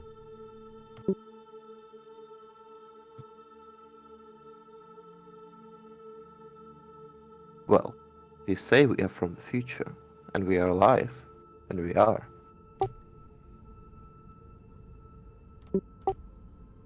Yes, it's fascinating. So, what millennia is it in your time? The 40th millennium? Yes, the 40th millennium. We are the descendants of those that survived this technology. Well, he gives a very content smile. Welcome to the 22nd millennium.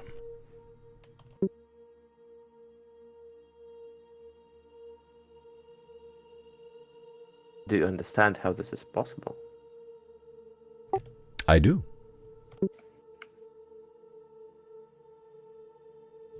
He has his mouth half open in anticipation of your response.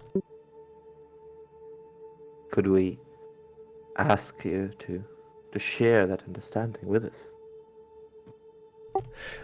I think it would be best that you spoke with my advisor. In addition, there was someone who traveled with you.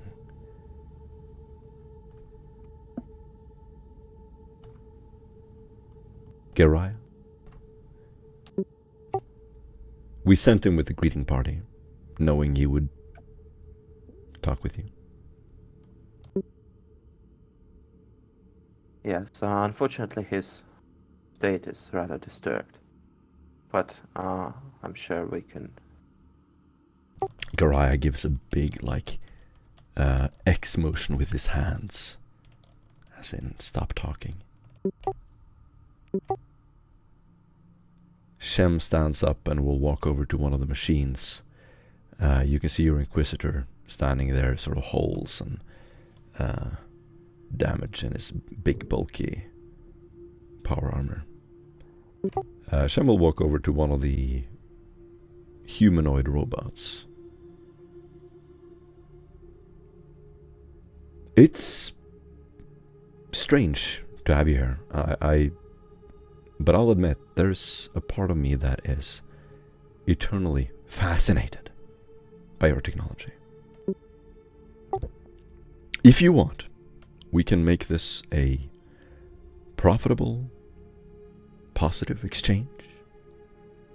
We have much to learn from each other. You're welcome to stay. Sigmund here will take care of any need you have. I could also use some of your advice. It's a very friendly, polite smile.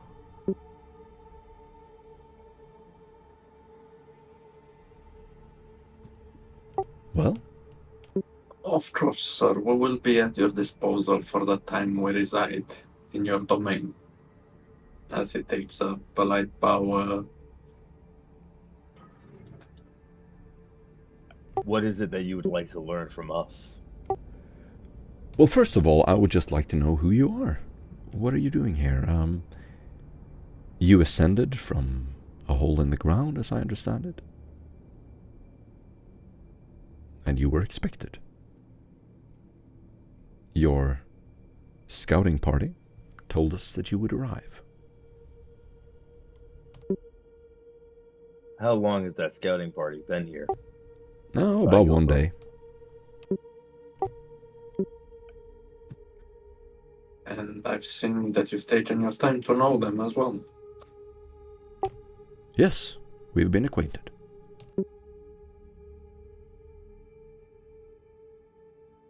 So again, I'm very curious. Who are you?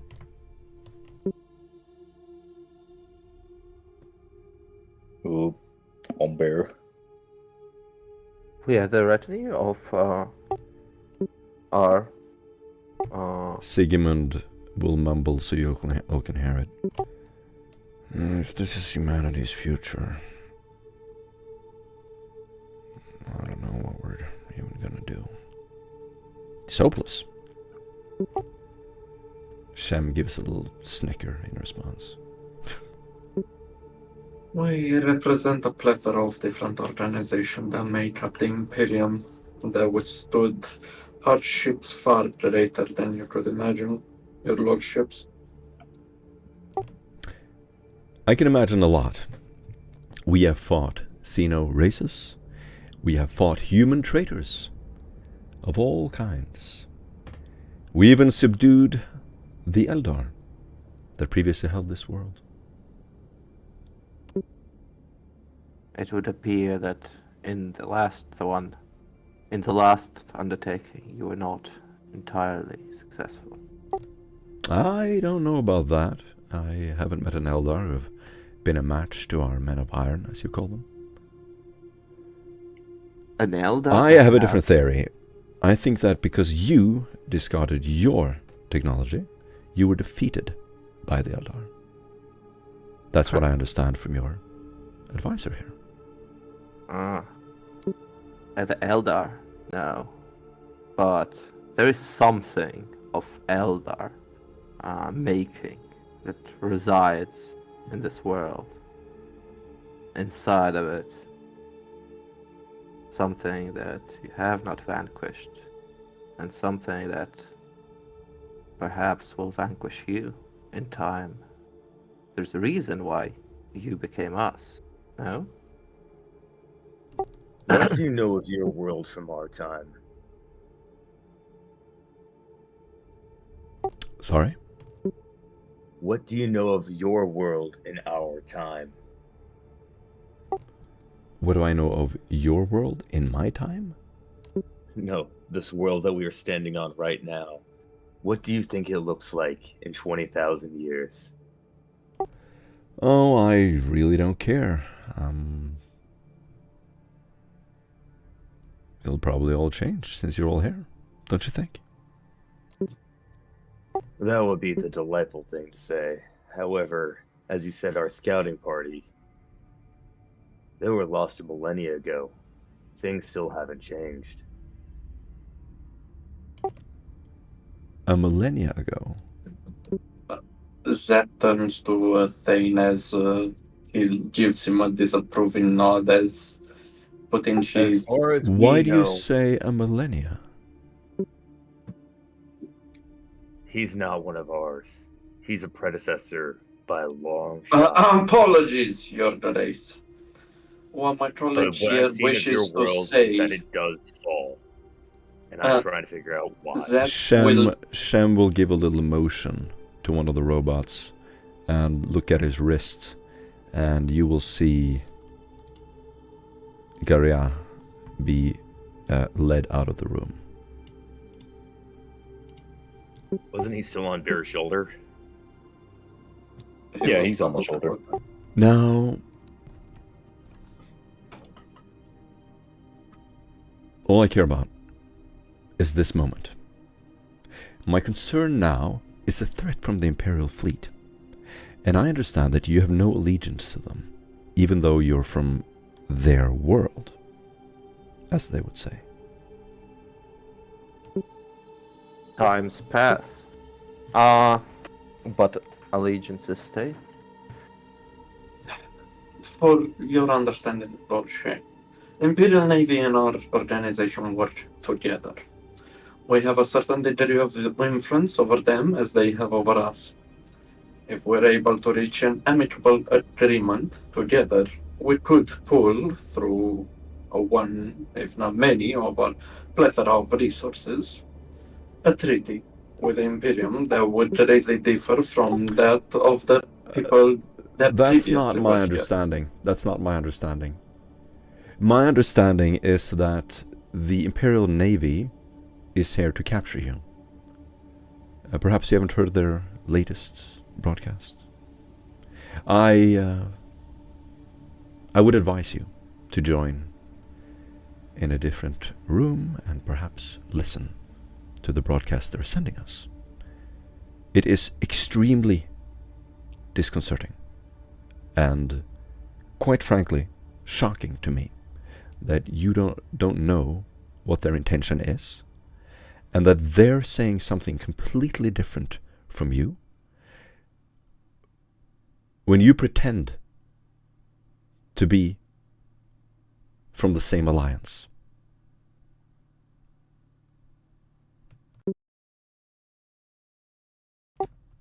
His head just tilts slightly to the side. So you were not traveling with them at all, as I understand it. You have a separate ship.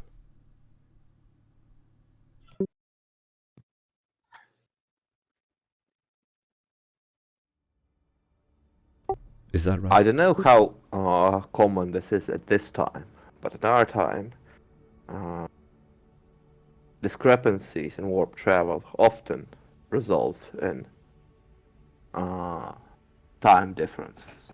These time differences can be minor, a few minutes or hours, and they can last for years or hundreds or thousands of years, forward or backward. This is much more than a discrepancy. Let me be clear. They do not seem friendly to you at all. If you'd be so kind, Lord Shen, as to illuminate us with the messages you were able to certainly receive from them directly. Again, he will just adjust something. You will see the machine next to you take one step forward, and you will hear a loud voice echoing through the room.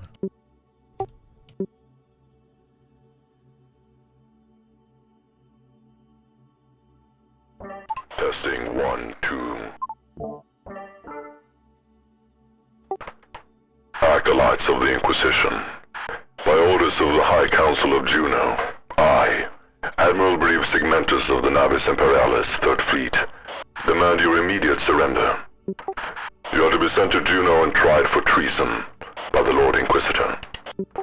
I understand you are in possession of a forbidden and heretical artifact of great power.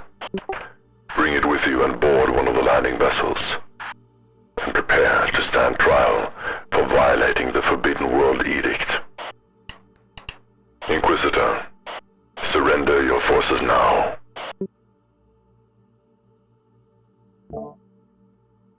Does that mean we're heretics? So do you understand my confusion?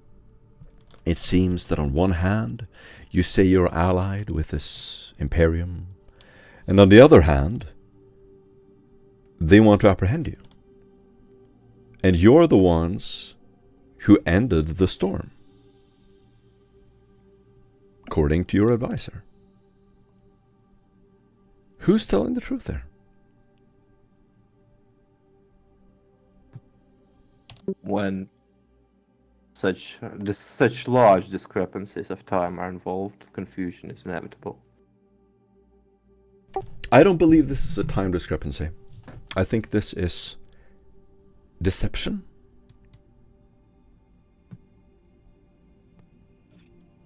In nature, and the direction of the deception is clear only to you. Certainly And not I clear to think me. it would benefit us both if you were honest with me. Because I think, as of right now, we are the only ones who can help you.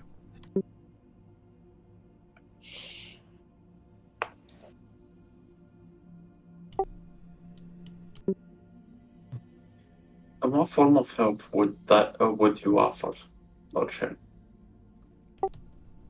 Oh, defense, alliance. Vanas I Island. understand that you're all deeply familiar with the movements and tactics of the Imperial Navy. If you share those with us, then we can work together.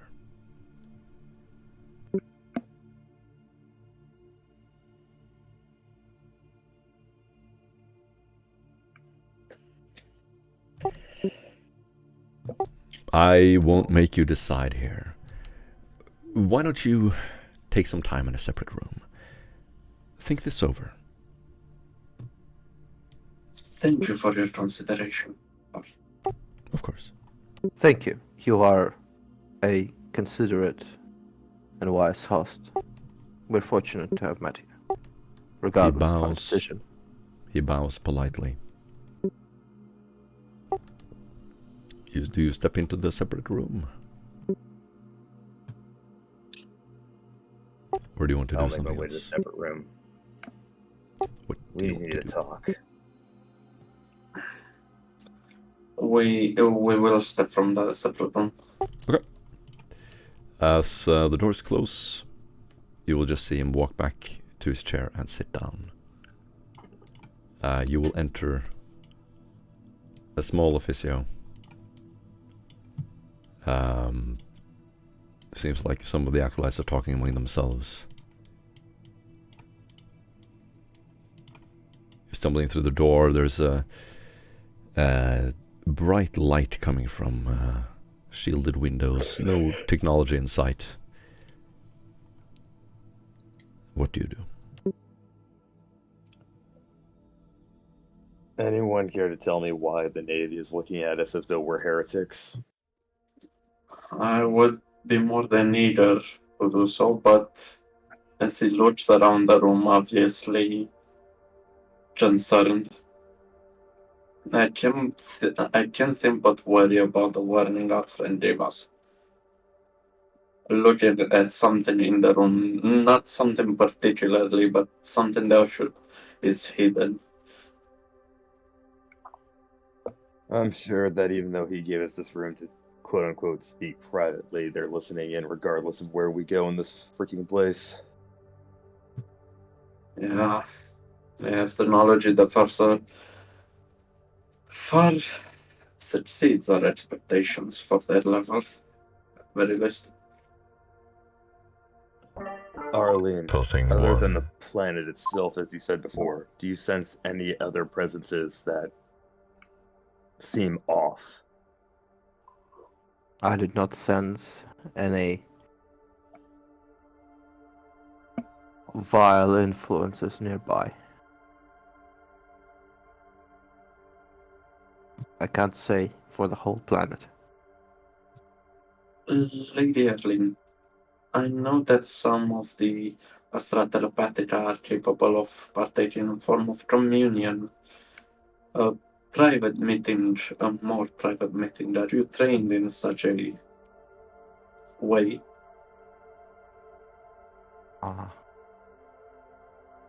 Only with one person. at a You time. need-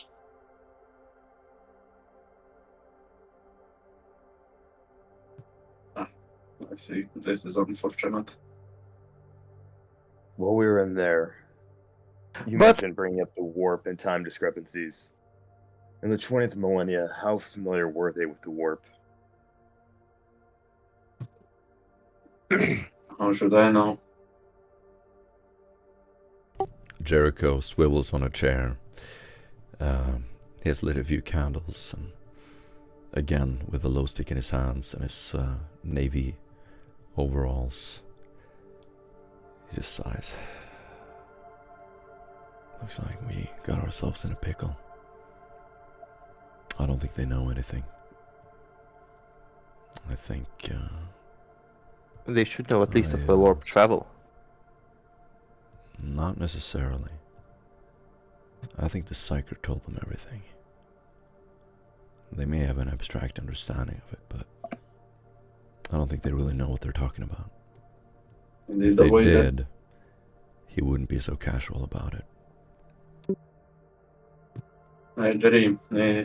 This has been betrayed by the way he referred to the warp storm Right. as something of such an apocalyptic event would make any man sweat.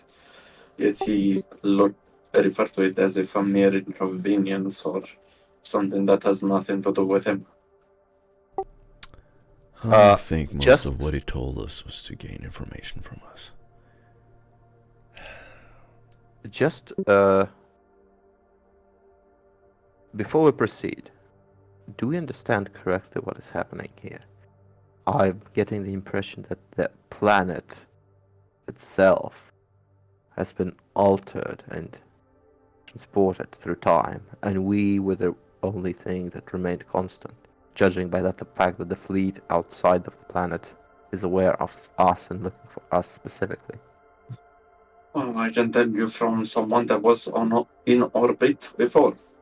It's not you, it's both you, the party that was underground, and us in orbit that remained constant. The surface is the thing that changed. Oh, you were not on the ship? Us. I was on the cruiser, the Inquisitorial cruiser, doing my duty fighting off Xenos. I see. I guess I'm a little behind on the news. If I were on the all I- surface while this thing then transpired, I'll most likely be dead. Well, in that case, since the Imperial Navy made it here conveniently quickly, I can assume that the words about the warp storm are correct.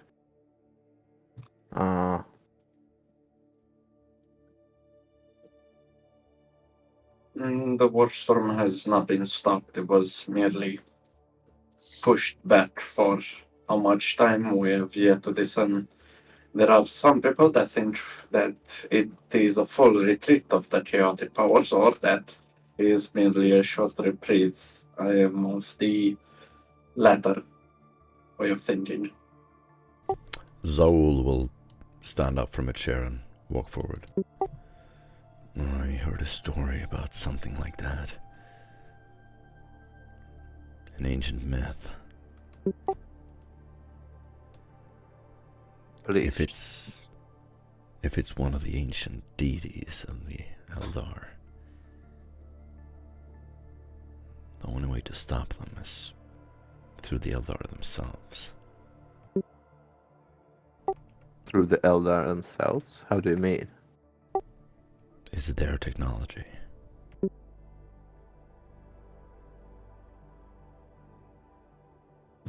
Indeed, if what is to be believed from your reports is heavily connected to the Eldari device that you have, or interface that you have discovered underground. It controls both the time on the surface as well as the warp storm, the pandemonium itself. So the problem is postponed, but not solved completely. I think my position remains, and I don't even care if they're listening or not. First, The people of this world are blind and do not yet know of the Imperial Creed. They remain human and semen, untainted. Our mission remains the same, to prevent the warp storm. Ideally, we should also prevent a war between the locals and the Imperium of Man at large. This should not be handled by a heavy hand, but by diplomats, and perhaps with the involvement of some of the wiser members of the ecclesiarchy. I disagree, my lady. Hector will sort of barge in. The people of this world don't know any better. You just stood there and let him weave you into this web. You should have taken command. Show them what we're capable of, what knowledge we have. We first had to determine what they knew about us, how far their knowledge exceeds. Now that we know, we can make an appropriate response. We could not afford to walk blindly into a trap, now could we? Interrogator Hector. That's exactly what we've done. He drops his gun on a chair and sighs. Also, something to consider is we might be on the time limit. If Garius has been here for only a day, yet a millennia has passed in our time. What if that warp storm's reprieve is only temporary? If it returns, we might not see our millennia again until tomorrow for us, but another millennia in the regular time. If the warp storm comes back while we're here, Jericho says, we're all dead. We need to do whatever we have to do on this planet and leave. We can't stay here. We need to explain to the local leadership the dangers of the artifact and what it poses for them.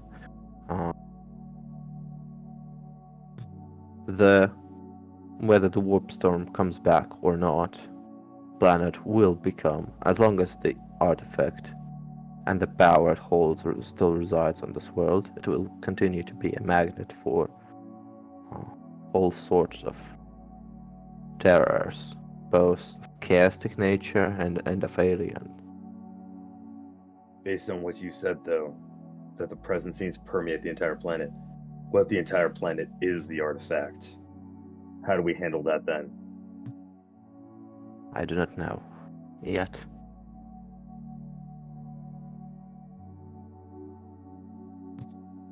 We know of three things. First, there are two very major elements. The locals, who are currently trapped in a time bubble where long ago an inquisitorial imperial expedition partook here with the Imperial Navy. And the Navy, who is aligned with the people that tried to kill our Inquisitor, and now are here to finish the job. Unfortunately, those bastards are from our time.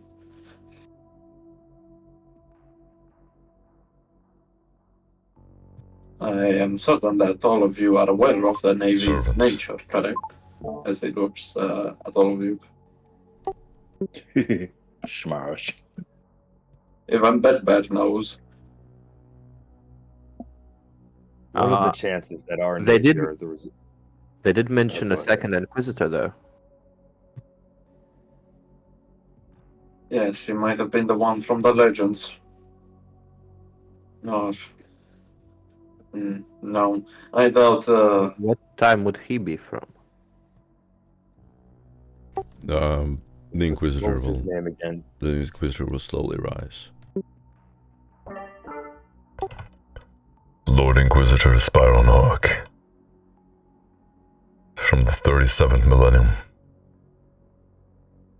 An honorable Lord Inquisitor. One of my predecessors. He should be an inspiration for all.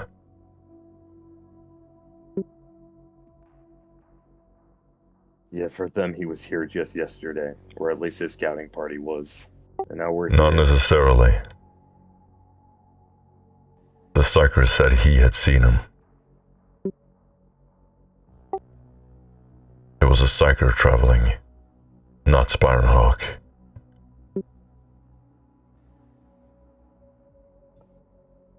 Forgive me, my lord, I'm still wrapping my head around all this warp bullshittery. What matters now is our approach. Who do we trust? Who do we leverage? What about the navigators? Our lean? Can we use them against the others? We need to contain and isolate this world, and move towards anyone who is involved in this conspiracy. Whoever is behind it. We have to find them. We need time, then. How do we best use the resources at hand? The navigators, the Imperial Navy, Are the and navigators these not knights. here in this time? Right now, with all the assets at disposal, it's safe to assume that the Navy is hostile to us, and we will not be able to directly influence them. However, the local leadership, those planet-bound, could be swayed if we are able to convince them of their future fates. We need time, and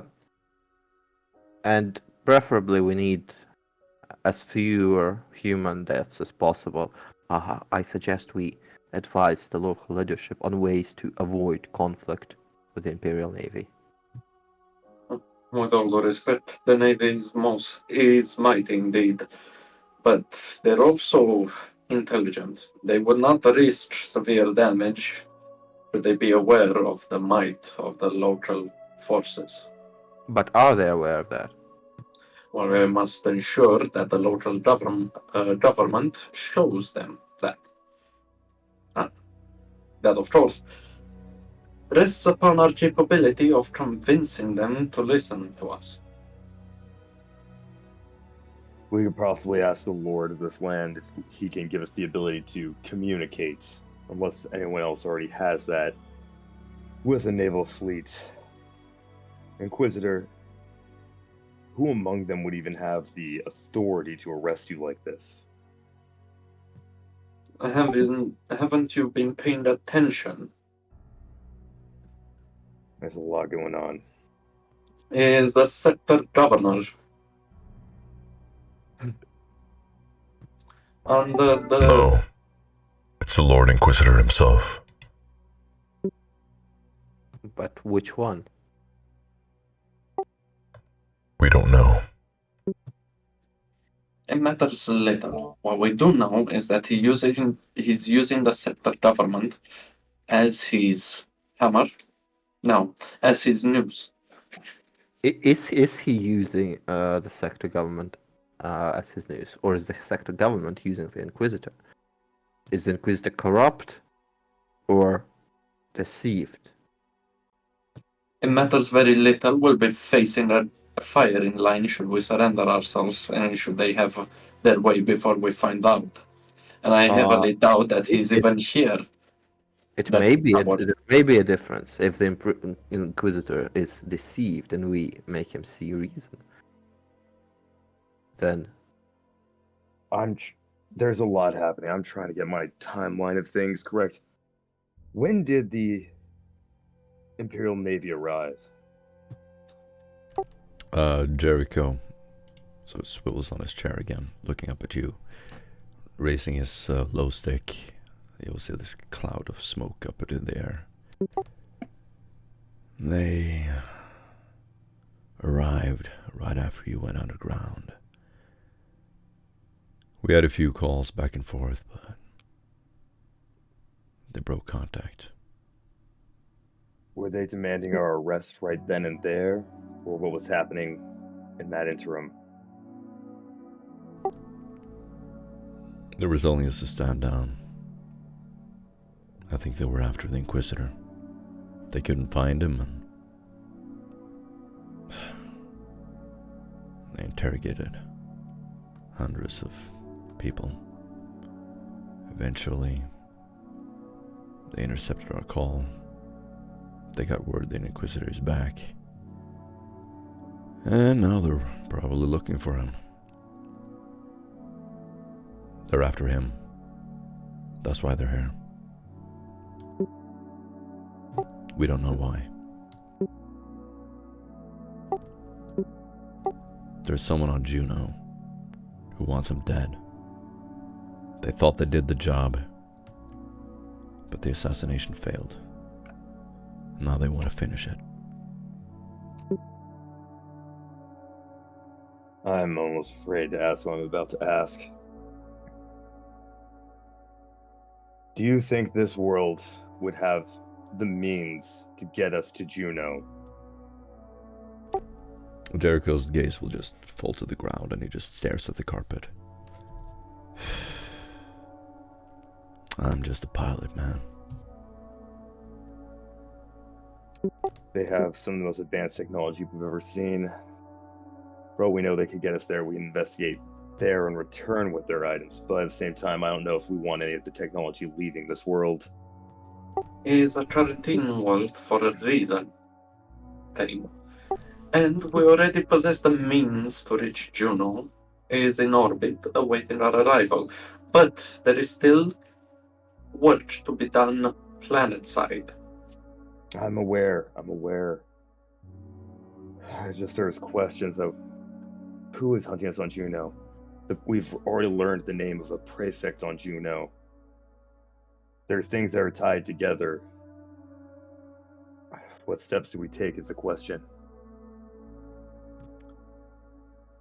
Is quite obvious that from the ramblings of that madman that has been blessed with the regretful knowledge of being aware of his many iterations of existence, that the answers reside with one of the, well, as he calls them, storytellers. Hector will stand up. Or we could just hire someone to destroy this world. Perhaps we could use an atmospheric incinerator torpedo to destroy the whole damn thing.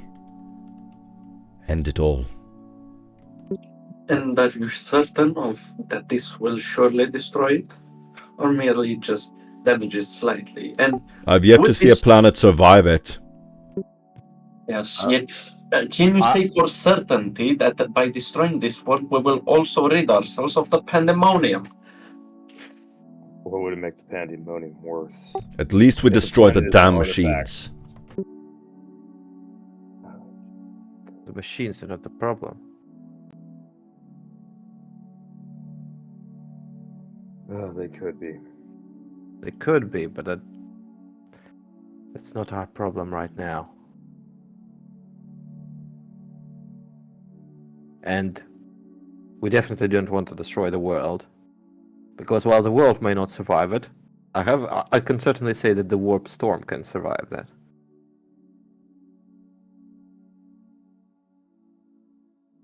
There's also technology here that could be a great boon to all humanity.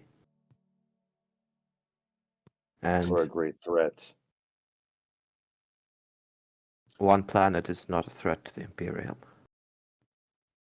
I would rather leave that decision to the priesthood of Mars if they get a chance.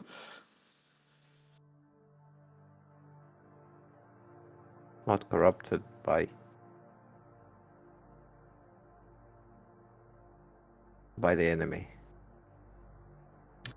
Not yet. Might I remind you from the history you've uncovered? Well, when this is all too confusing. While we first landed upon this planet, this Askellon will be snuffed by the warp eventually. Their technology will turn against them. You are right about that. Titricus will stand up and holding Jericho's shoulder. I don't mean to interrupt your discussion. I just want to remind you that the Baron is waiting for her decision. He just nods to himself. That maybe we should come to a decision about what we do. We aid the Baron, it seems. Nonsense. We make him work for us. Let's call it a partnership, shall we? What do we tell him? He's calling us liars for not being allied with the Imperium because of, warrant they have out for us out of the blue. It's What do not we out tell of him the about blue. that? You've been just recently activated in this field of operation, so you severely lack a lot of information. This is true. But this has been a long time coming. Most foul machination at work. Nevertheless, we must come to a decision. What will we tell the Baron, and to what ends?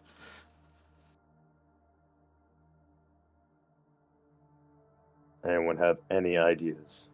The Inquisitor now leaning, sitting on a bench, his weight already having made a crack in the wooden side of it. This bright yellow light shimmering through the covered windows, barely illuminating his helmet that he keeps on for optimal oxygen. He will sort of reach out a hand to touch you, Zach, as you begin to speak. Whatever you decide. We have to leverage the forces that we have available to us in order to win. We're only loyal to our cause. Nothing else.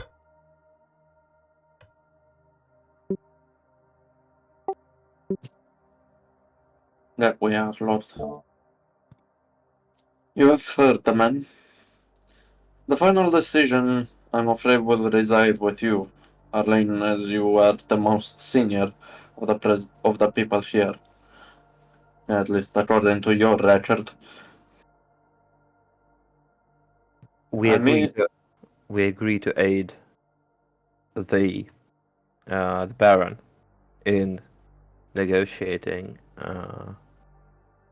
with the Imperial Navy and settling these matters in a peaceful way. If this is not possible and more is demanded of us, then we reassess the situation as it develops. Arlene, I am sorry to... As I would like to take the role of your advisor, if you wish to be a liaison between the Navy and the planetary... No, not the liaison. The Navy must not know that we are here. And the Baron will need to be clear that he has not seen us, he has not found us. We're somewhere lost, hiding.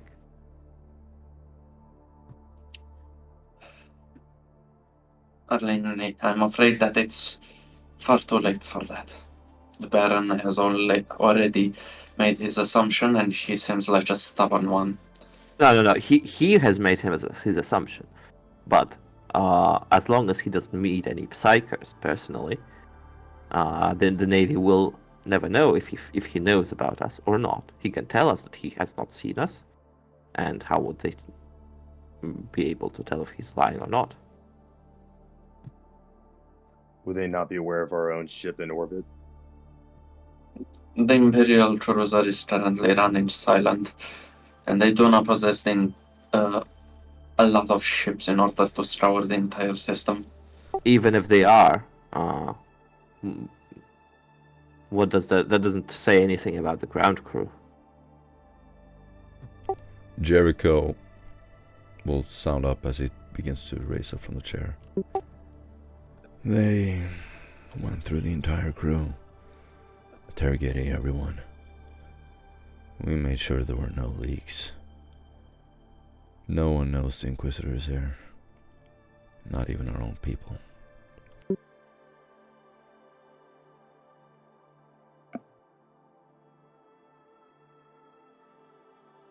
Then the course of action seems clear.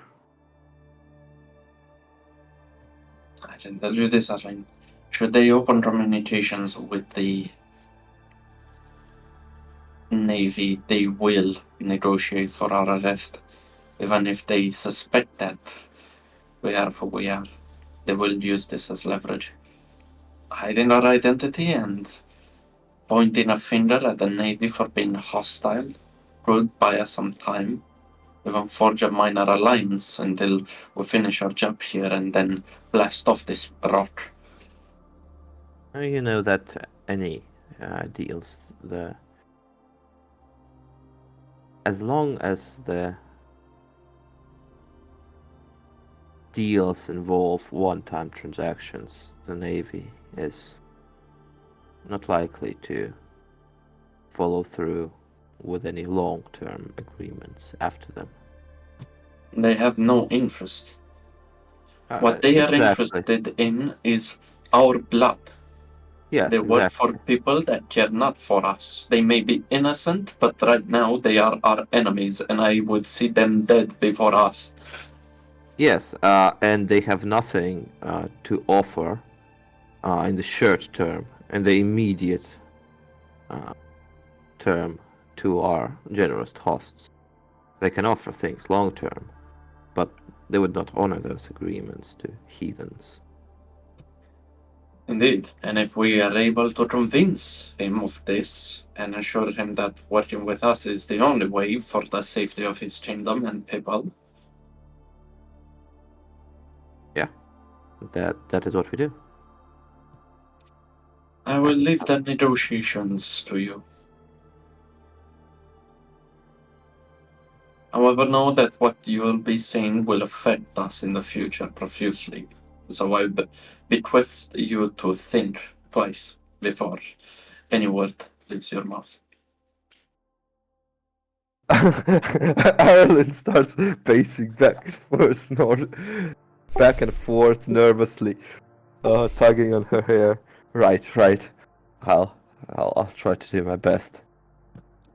You're on the right road already.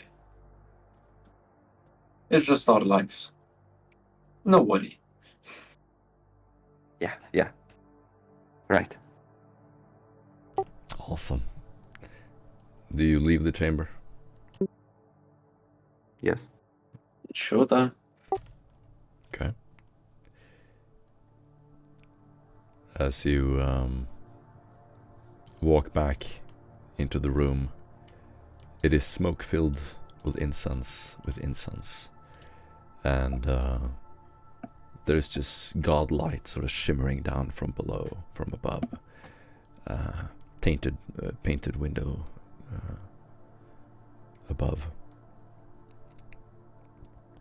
Shem will stand up. You can hear some loud talking between him and Sigmund, discussing openly.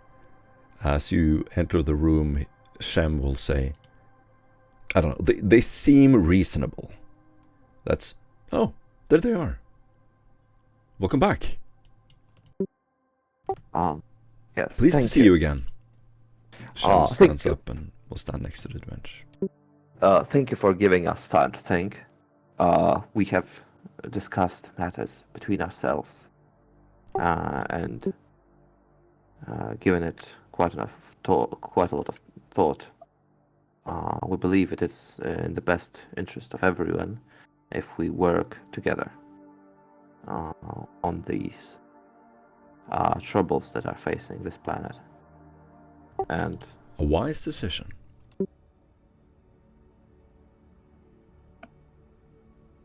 we would like to know, what do you expect of this lands, though, in greater detail? What do I expect of your cooperation? Yes.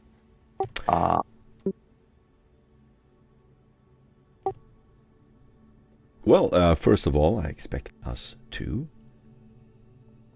resist this invasion.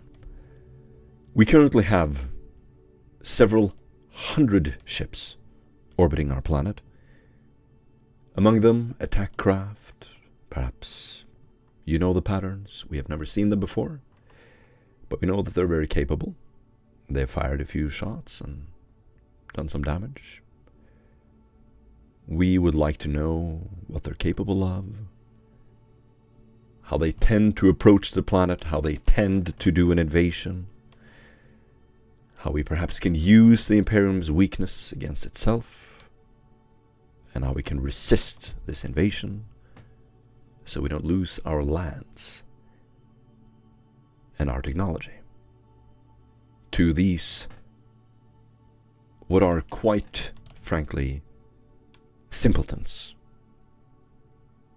judging from our interaction with them.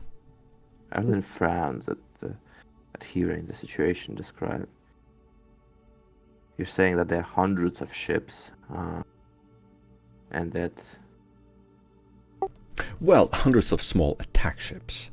They have one large battle cruiser, as you would call it. But certainly they are a formidable foe. We're not underestimating them in any way. And they seem quite hostile. I will say that, as he nods intensely. Sometimes they would be. My first advice would be negotiations, to negotiate with them, and stress, first and foremost, stress that all the denizens of the planet are humans, not any kind of out of the mutants, question. Out of the question. I'm sorry, I have to interject. They seem quite insane. They are intent on destroying our planet unless we do exactly as they say, and their demands are quite frankly insane. What are they We are not demanding? going to go through with it. We're not going to surrender our technology or our defenses. So, what will it be? Them or us?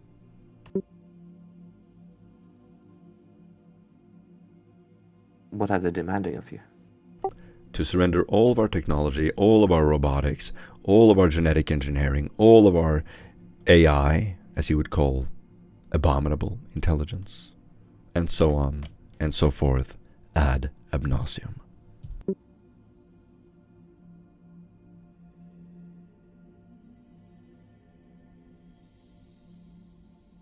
Aaron looks at, like she tilts her head downwards and takes a deep breath. Are you capable of defending yourself against a cruiser in orbit, against orbital bombardment? As for that, we simply do not know. That's why we need you.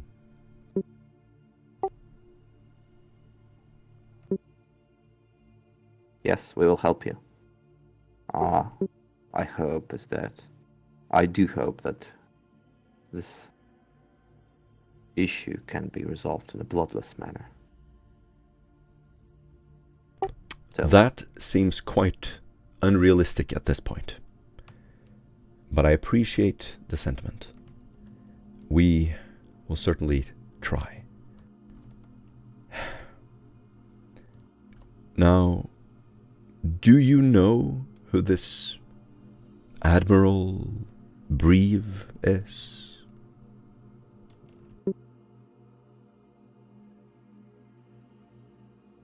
Do you know what he wants? Beyond our surrender?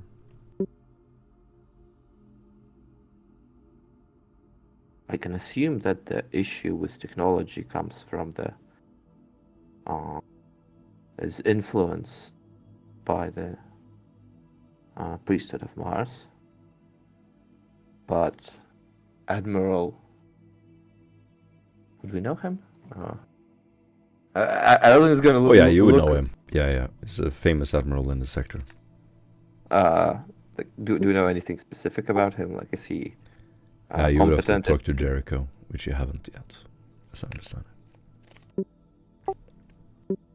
it. The name seems familiar.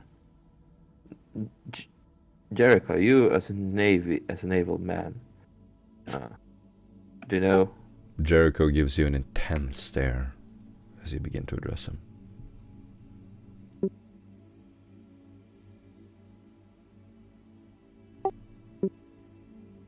What do you say?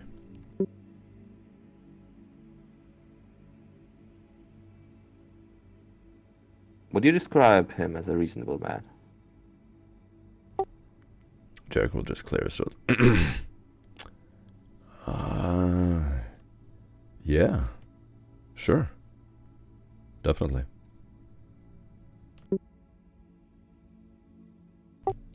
You can see Shem just looking at him very skeptical for a moment.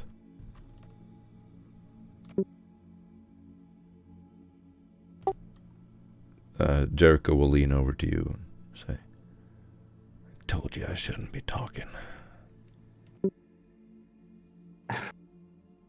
Erlen's gonna chuckle. The problem with technology is going to be a difficult one. I think we'll need to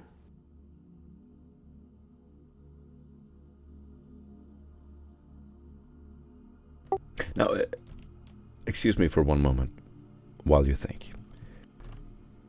You said something happened to our night houses after the storm hit. What exactly happens to us if we don't act? As the Inquisitor said. What happened? What did you see?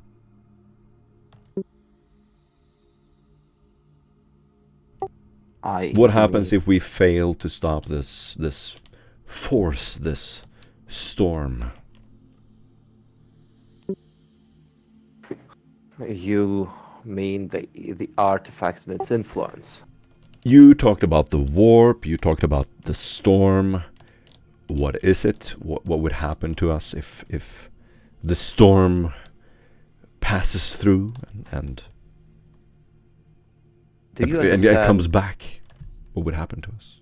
Do you understand the influence of the warp and that the warp has on reality? As I understand it, it's a form of phenomenon, a natural force and something that permeates everything.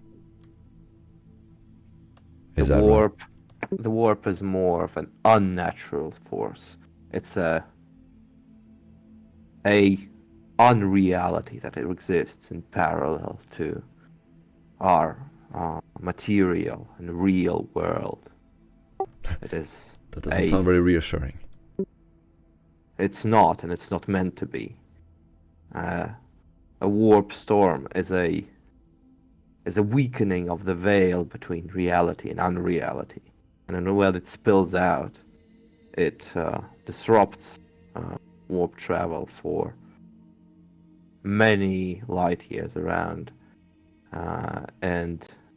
but that would be the least of your problems, as unreality would start to affect things here. The laws of the physics would become nothing more than suggestions, and beings from the warp would start to reach out to the denizens of this planet, offering them things, offering them devil's bargains, terrible deals. That would mean surrendering themselves in the worst way imaginable, and becoming less than human, both physically and mentally. the influence will also have a physical effect on everything, on both living and unliving, changing things, mutating flora, fauna, humans, uncontrollably and randomly. And do you have a special insight into all of this? And excuse me for asking, is that why you are blindfolded in your time? You could say so. You could say that I have glimpsed beyond there, and it. So merely seeing this thing was what you lost your vision. Not quite, but close enough. The vision is my loss of vision is the price of staying sane while still being able to catch glimpses of beyond. What the lady says is that this is the price of merely glimpsing, and if we do not fulfill our task here, this entire planet is about to feel it. You can imagine the price for that. Do a charm test, -20. Do you want to do it, or do you want me to do it? I'm talking to Arline. Yeah. Well, my fellowship is so-so. Do you have a charm 1 at least to give me a +10? No, just known. Excellent. +10 is enough. Your ability to convey something in a persuasive manner is being tested. Yep. I'm rolling, or No, You I'll be rolling with the assistant of Arling that she plays the blocks for, and I'm just explaining it to the layman. Aha. I'm gonna use also fate points so I can make it flat. You get a lot of bonuses since that was very well explained in character. Beautiful. Daniel, you will see him become more and more focused and interested. He still has this detached semi-smile on his face, and he will sit down on his bench. You can see him begin to think deeply. And he's just looking at you with this detached gaze, and you can see him mutter to himself.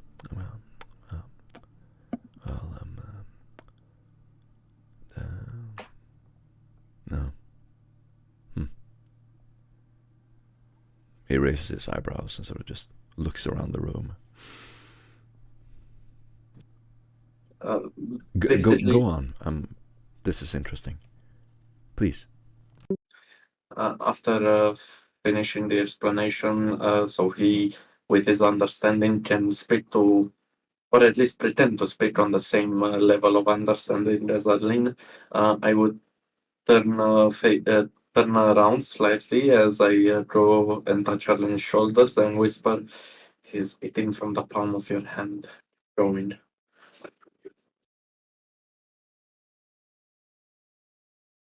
This is why we are so focused on completing our mission, on resolving this issue, the issue with the Eldari artifact, or perhaps the Eldari entity that resides inside this planet, as far as we can say. Before the temporal event,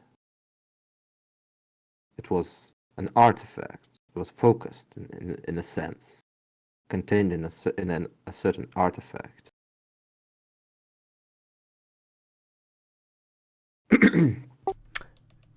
He, after a long pause, will just have this shocked expression on his face, and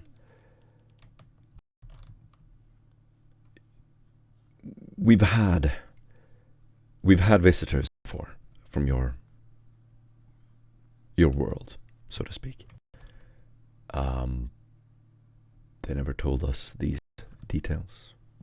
They're certainly extremely concerning. If you've seen this correctly and going to die if the storm isn't stopped permanently. And I guess we have no choice. It is in the interest of all. Us, you, the fleet, outside. Oh, the fleet is entirely incapable of negotiating. That will have to be resolved in some other manner. The warp storm is the reason they came here in the first place. I refuse to believe that.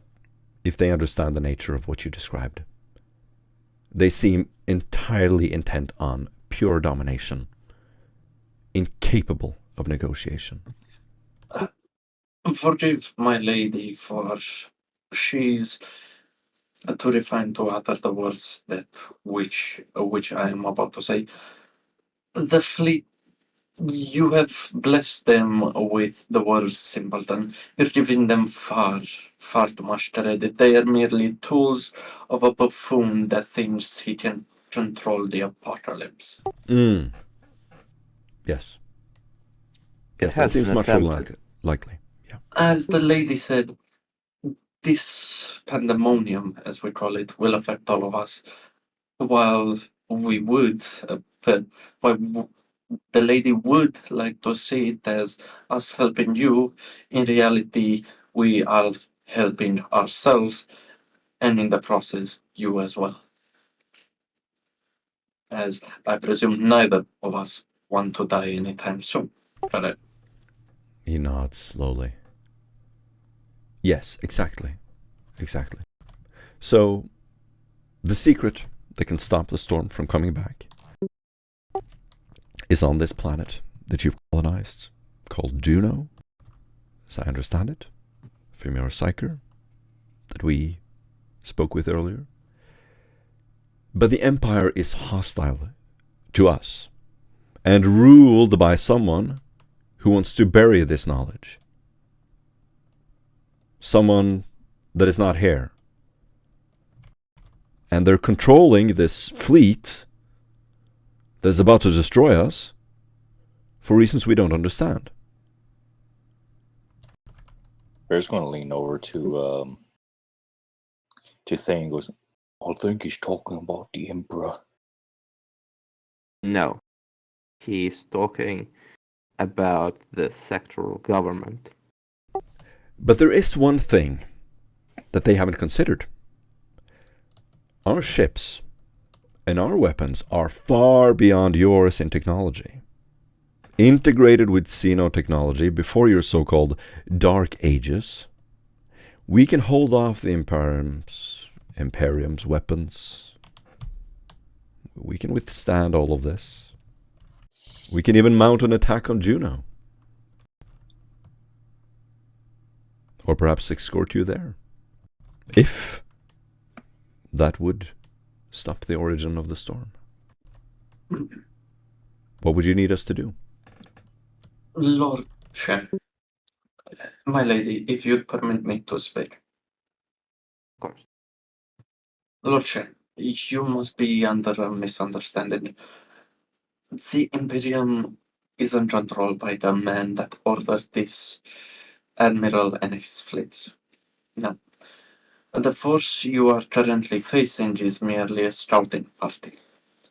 You're completely in your right to assume that the Imperium technology is far lower than yours. However, for what we make with lesser quality, we make up with numbers. I haven't seen any impressive numbers so far. You have a few thousand ships. One battleship. That won't be enough to conquer this world. I agree. That's why I said this is the scouting party. You do realize that the Imperium stretches over the entire galaxy. We don't control all of it, but the human worlds are scattered.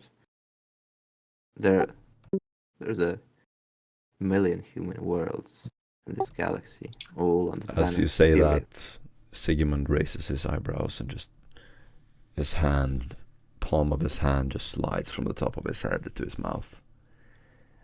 seems like we are surrounded by these madmen, my lord. I would strongly implore you, if at all possible, to pursue the route of negotiation. If you possess the means, if your weaponry is so effective, perhaps a demonstration on some, I don't know, asteroid or something.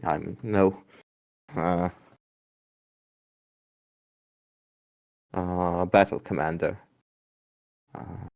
merely an agent. But perhaps a demonstration could dissuade them of any rash decisions, and the lack of bloodshed could dissuade the Imperium of any retaliatory measures. If this Admiral Breve Segmentus is willing to negotiate, then we have no qualms about doing so. He seemed quite unwilling in our earlier talks, but I can re-establish connection and try again. Would you like me to do that? You misunderstand, my lord. What the lady said by negotiating meant the following. The Admiral is a simple man with simple orders. He will probe your defenses via strike crafts and other means. You are to respond in kind, not giving him an inch. Let him keep guessing while not showing your full power, and while he does try to throw bigger and bigger attacks, you will, without a doubt, be able to stop them again and again. Not outright defeating him, but allowing some of his forces to return with news of their impending doom. This will keep him from requesting reinforcements while we do our job, and after we've found a solution to the pandemonium, we will behead the bastard that gives order to the Admiral. That is what the lady refers to by negotiating. That is a fine plan, and I agree with all parts of it. However, there have been some developments since you first arrived. I would invite you to the balcony.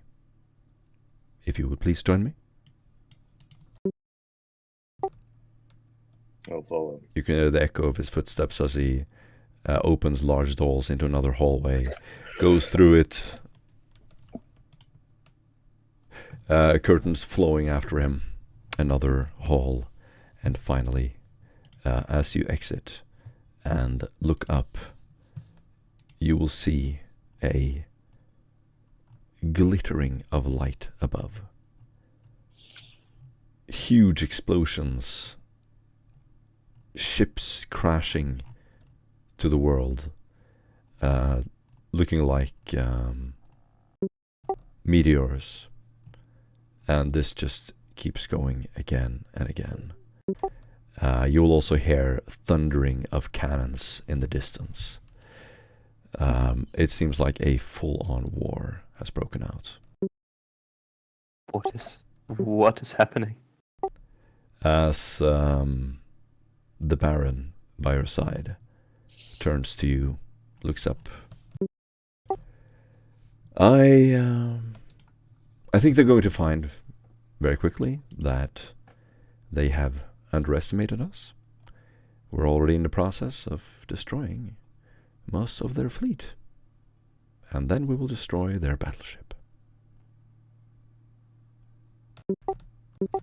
Oh, shit. Perhaps it is not. Perhaps after destroying the fleet, they will be more amicable to. Oh, this is nothing. Your machines are so simple that the merest touch will allow us to dominate all of your technology.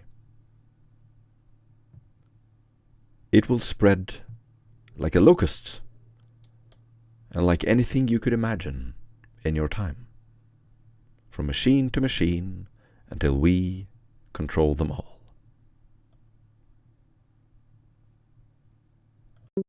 And How do you...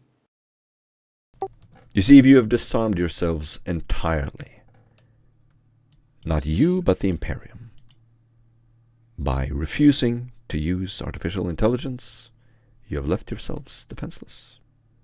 And it will be trivial for us to completely capture all of your worlds.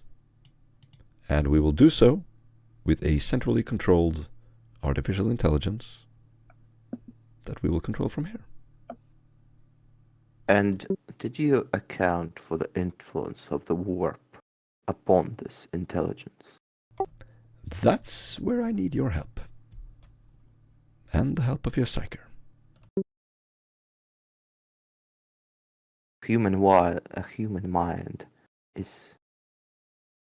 possesses a will and a soul that is inherently resistant to the influences of the warp.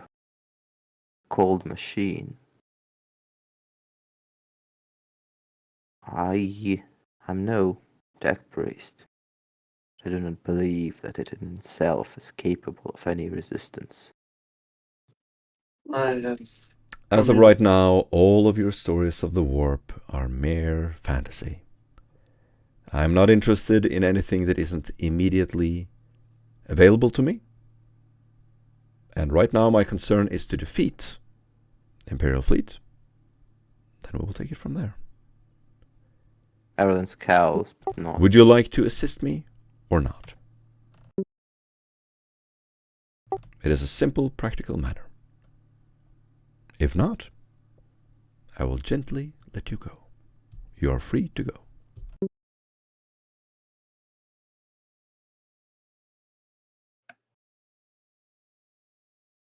I would be very happy to assist you in finding a peaceful solution if you intend to use your technology to...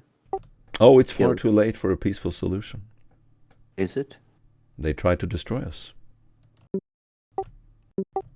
Wars start and they also end. Not this one. You don't start a war that you can't win. There's only one ending to this war. That is our victory. What happens when all your artificial intelligences turn upon you? I'll tell you what. All I'm interested in is the prosperous future of my world. For us to continue to expand and be respected. If the Imperium wants to have a presence here and wants to engage with us in an honest and respectful manner, then I will continue to do so with you as my emissary. If they will listen to you, if not, they will listen to force. We can help you eradicate the origin of the pandemonium, but will not be your pawns, and we will not be destroyed. I can understand that. You will also not force us to surrender our technology. And the one advantage we have of the very people who came here to subjugate and, quite frankly, enslave us. I can understand that as well. That is natural. Good. She sighs heavily, but I would caution you against exporting your artificial intelligences. Oh, we're quite aware of the dangers of that. We're not intending to do that, but the Imperium should know that we have the means to do so, and they should respect our autonomy. And if you can remove the source of the warp storm, the pandemonium, we would also be eternally grateful for that. And it will certainly go a long way towards ensuring our future cooperation. He nods very self-affirmingly. That could ensure peace. I can only hope. So, I want to ask, what is your stance on faith, on matters of faith? We venerate the Emperor, of course, as I'm sure you do. At this, Erlen is and smile and nod. In that case, any negotiations we attempt will be so much easier. Absolutely. As I said, we're not adverse to the Imperium, to your presence, but this kind of force, to force yourself on an entirely alien world that you don't know, you haven't done any effort to engage in diplomacy, is despicable.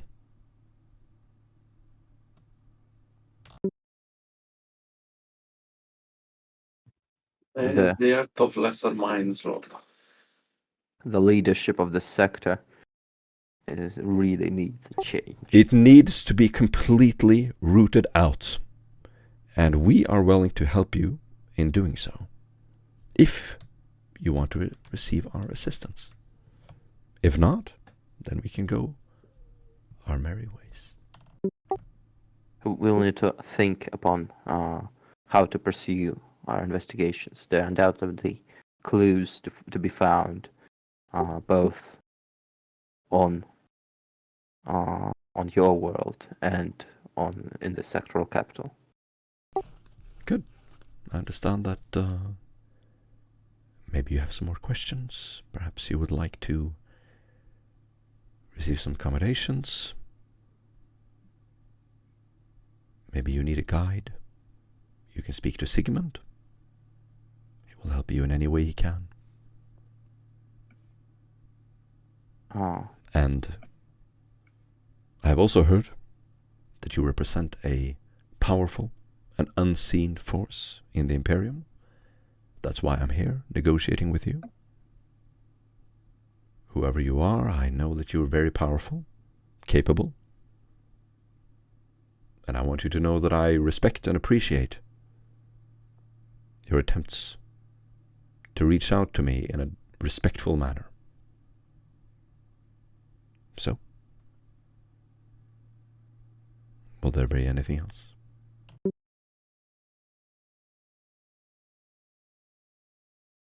Depending on the course we will take, if it is possible, we could use a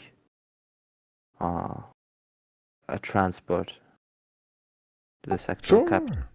Yes, anything you need. Is there a way to do so stealthily? There is indeed. You will be completely hidden from the Imperium.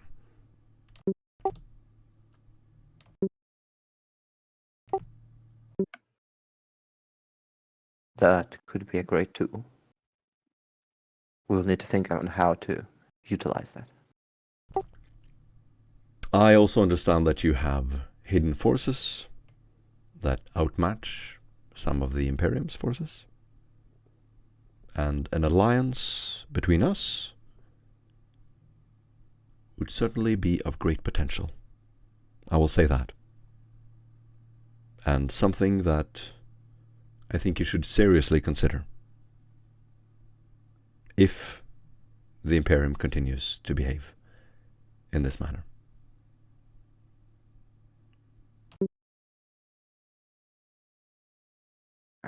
Erlen sigh and say, I hope you come to see that not all Imperium is represented by those that approached you today. Admiral Breve is a despicable man. It is disgusting to think that he is descended from us or anyone in our time. And I shudder to think what could lead the Imperium down such a treacherous path. A great deal of hardship and suffering. And no doubt corruption. Probably as well. What? Plenty of that, I actually. suspect the admiral was a deceived man. Did you? A deeply deceived man. An immoral man. Destroying innocent cities for no reason at all. Other than to demonstrate his might and power over us. A seemingly defenseless world. Absolutely despicable. You can tell him that if he contacts you. If he survives this war.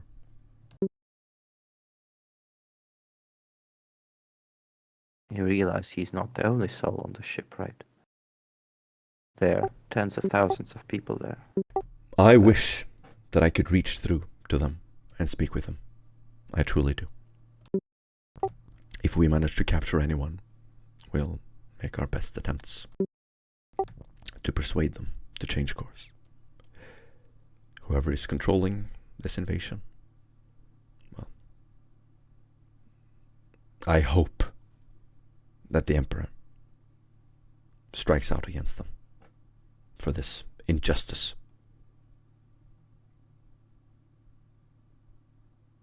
May your words be true. Yours as well. Thank you. Thank you all. Shem will bow politely, leave the chambers, and march back, leaving you with Sigmund. You just walk into the hall and talk amongst yourselves. And for anyone who still has the energy, we can feel free to discuss, or we other than that, end the session there. Everybody gets 400 XP. And everybody gets an inspiration for amazing roleplaying. Awesome so far, Lynn. That was... Huh. What a trip. Seriously. It's like, oh man. I wanted to say stuff at the same time, but I'm like, fuck, I also really should just keep quiet, because holy shit. Like, oh, Yeah, that's hey, pretty good we roleplay. just fired upon the Imperium of Man, because, oh, this is just a small fleet. We can take over them. It's like, oh, wait until there are billions of boots on the ground. Exactly. Oh, Yeah. man. I can see why, Martin, why you said that I should probably stay as a tech priest this next session. Now I see it's about to why, get a like- lot more complex. Oh yeah, and Yeah. Dum Dum here came even. No, Like several he times can't I've been really like, contribute oh, yes. that much of interest. Yeah, I was like, yeah. I was gonna make fun of it, like interject at some point, like Skrendok tastes weird. Yeah, Just- it has its place when you're like in a hive city, underground, but yeah. To I my was hoping surprise- we'd be in Hive City, but it's back to square one with these royal fucks again. Somehow I stumbled through this to it. Seemingly You did amazing. formidable. You did Very Yeah, well amazing. done. Yeah, man. I guess the Imperial group got lucky that the weirdo was the one ended up the one calling the shots, because Aralyn is by no means like the average Imperial. I think the Inquisitor would have. Well, I'm not gonna say, but yeah, it could have ended a lot worse. I'll say that. Yeah. We did kind of Yeah. commit treason. Agree to commit treason. Yeah. Yeah, I almost It's not too late to change your Does anyone mind. else have the thought of shooting the guy in the head that they You resisted? can still betray these guys, give them false information, help the Imperium. Oh, listen, from all You can for all betray we anyone. know, these guys are already dead. They will die. It is for a certainty. But the guys that are after us, better them than us. You know what I'm saying? That's a Oof. game over that we just dodged, gentlemen. We just need to get some of the more radical tech priests to come over here and do the negotiation, and then everything's gonna be peachy. Yeah, exactly. Not necessarily. I think that he was swayed by the fact that you wanted to, save lives, and you consider him as being alive for where Zed initially would have just, I'm talking to a dead man, it doesn't matter what I say, but you managed to convince him of, hold on, he doesn't know that. Yeah, that was very, very good. Very cool. I had no idea what direction that would take when you guys started. But, very interesting. I still have no idea what direction it's going to take. No, same. No, we're definitely gonna use this guy. We're definitely using this guy. This is the only guy we have. We just have to secure his loyalty. You have the navigator houses. You haven't reached out to them Actually, I would like to ask Morten. yet. Remember how you said, House Brabazum came back to the city and then they left? As if they somewhat knew about what was gonna Yes. happen on the surface. Yes. Exactly. The Yet navigator houses have been plotting this. They knew about Diruli. And they have seen these things. Yeah. Yet some of them were still manipulated by, the... Yeah. So that shows that Brabazum, despite not choosing to side with Chaos, still play their own game. Mm-hmm. Like any normal And person. they're still alive. They're still in orbit. They still have their ship. Actually, chances are they are more of them than the rest of the navigating houses, because I don't know if any of them managed to survive to escape long enough before, Wait, the... Brabazum to those is the friendly one, right? Yeah. Yes. To those who came later, there are 4 navigator houses on this planet that have been looking for the artifact as well. And they're currently in orbit. They've lost most of their forces, but they still have ships in orbit. They're the ones who organized this expedition to this planet in the first place and found it. Oh, so did their forces, like the forces planet side, they no longer exist, right? Because They no longer exist. Exactly. Yeah, they were all wiped out. Yeah, they got Thanos snap, basically. Yeah. Well, that's probably fortunate for them, considering they were probably like being eaten by the Terrans. And then in the you process. destroyed the Chaos hosts. If you didn't do that, then that would have changed. The houses would have had still these corruptions and these chaos entities and technology in their equipment and so on. Ooh. So that was a big deal. No, naturally, that was a great point. Fuck. Yep. And possibly now that Brabazon has most of the ground forces, they'll have the biggest negotiating power amongst the navigator houses, which a house which we are friendly with. Well, more like partners, not real friends. Yeah, I was surprised you didn't reach out to them or try to kind of. But I guess everything has just been going so quickly. Well, We had to no be fair, time. we are capable of communicating with the cruiser just recently due to Archeotech towers, which they currently have a plethora of. Yeah, true. We are capable of communicating with the cruiser by me. Yeah. But that's probably that. I considered that, but then I realized that any communication I try, there's a chance that the astropath on the ship can sense something, and they'll immediately know like who the origin is. Yep. So it is far better to communicate first. If we communicate via the Archeotech upon this planet, it shows House Brabazon, hey, we can guarantee safe passage if you want to keep our deal. Because you know the guys that just blew up an entire Navy fleet? Yeah, they're friends with us.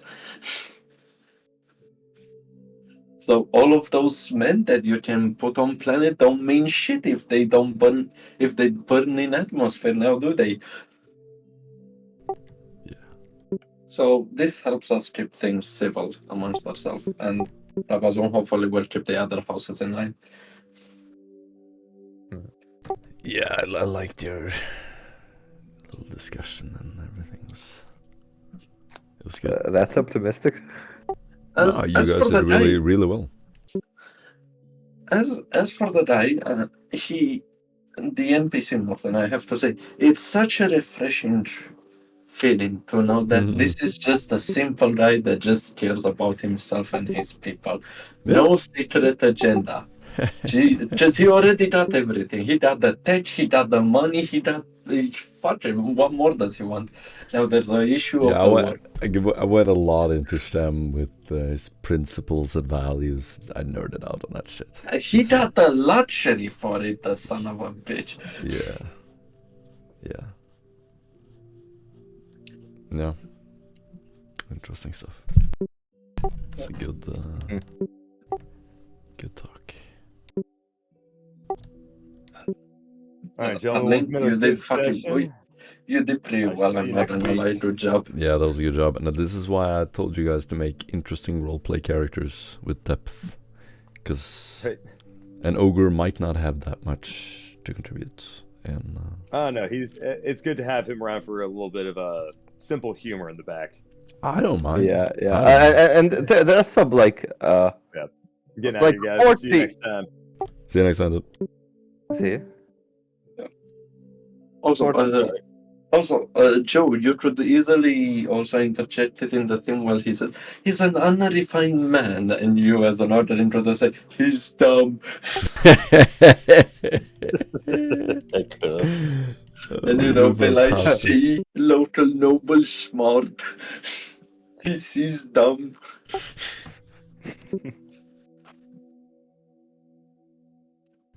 Good stuff. Oh, fuck. Damn, I really enjoyed the session because everybody's role playing and it's fucking awesome. I love that.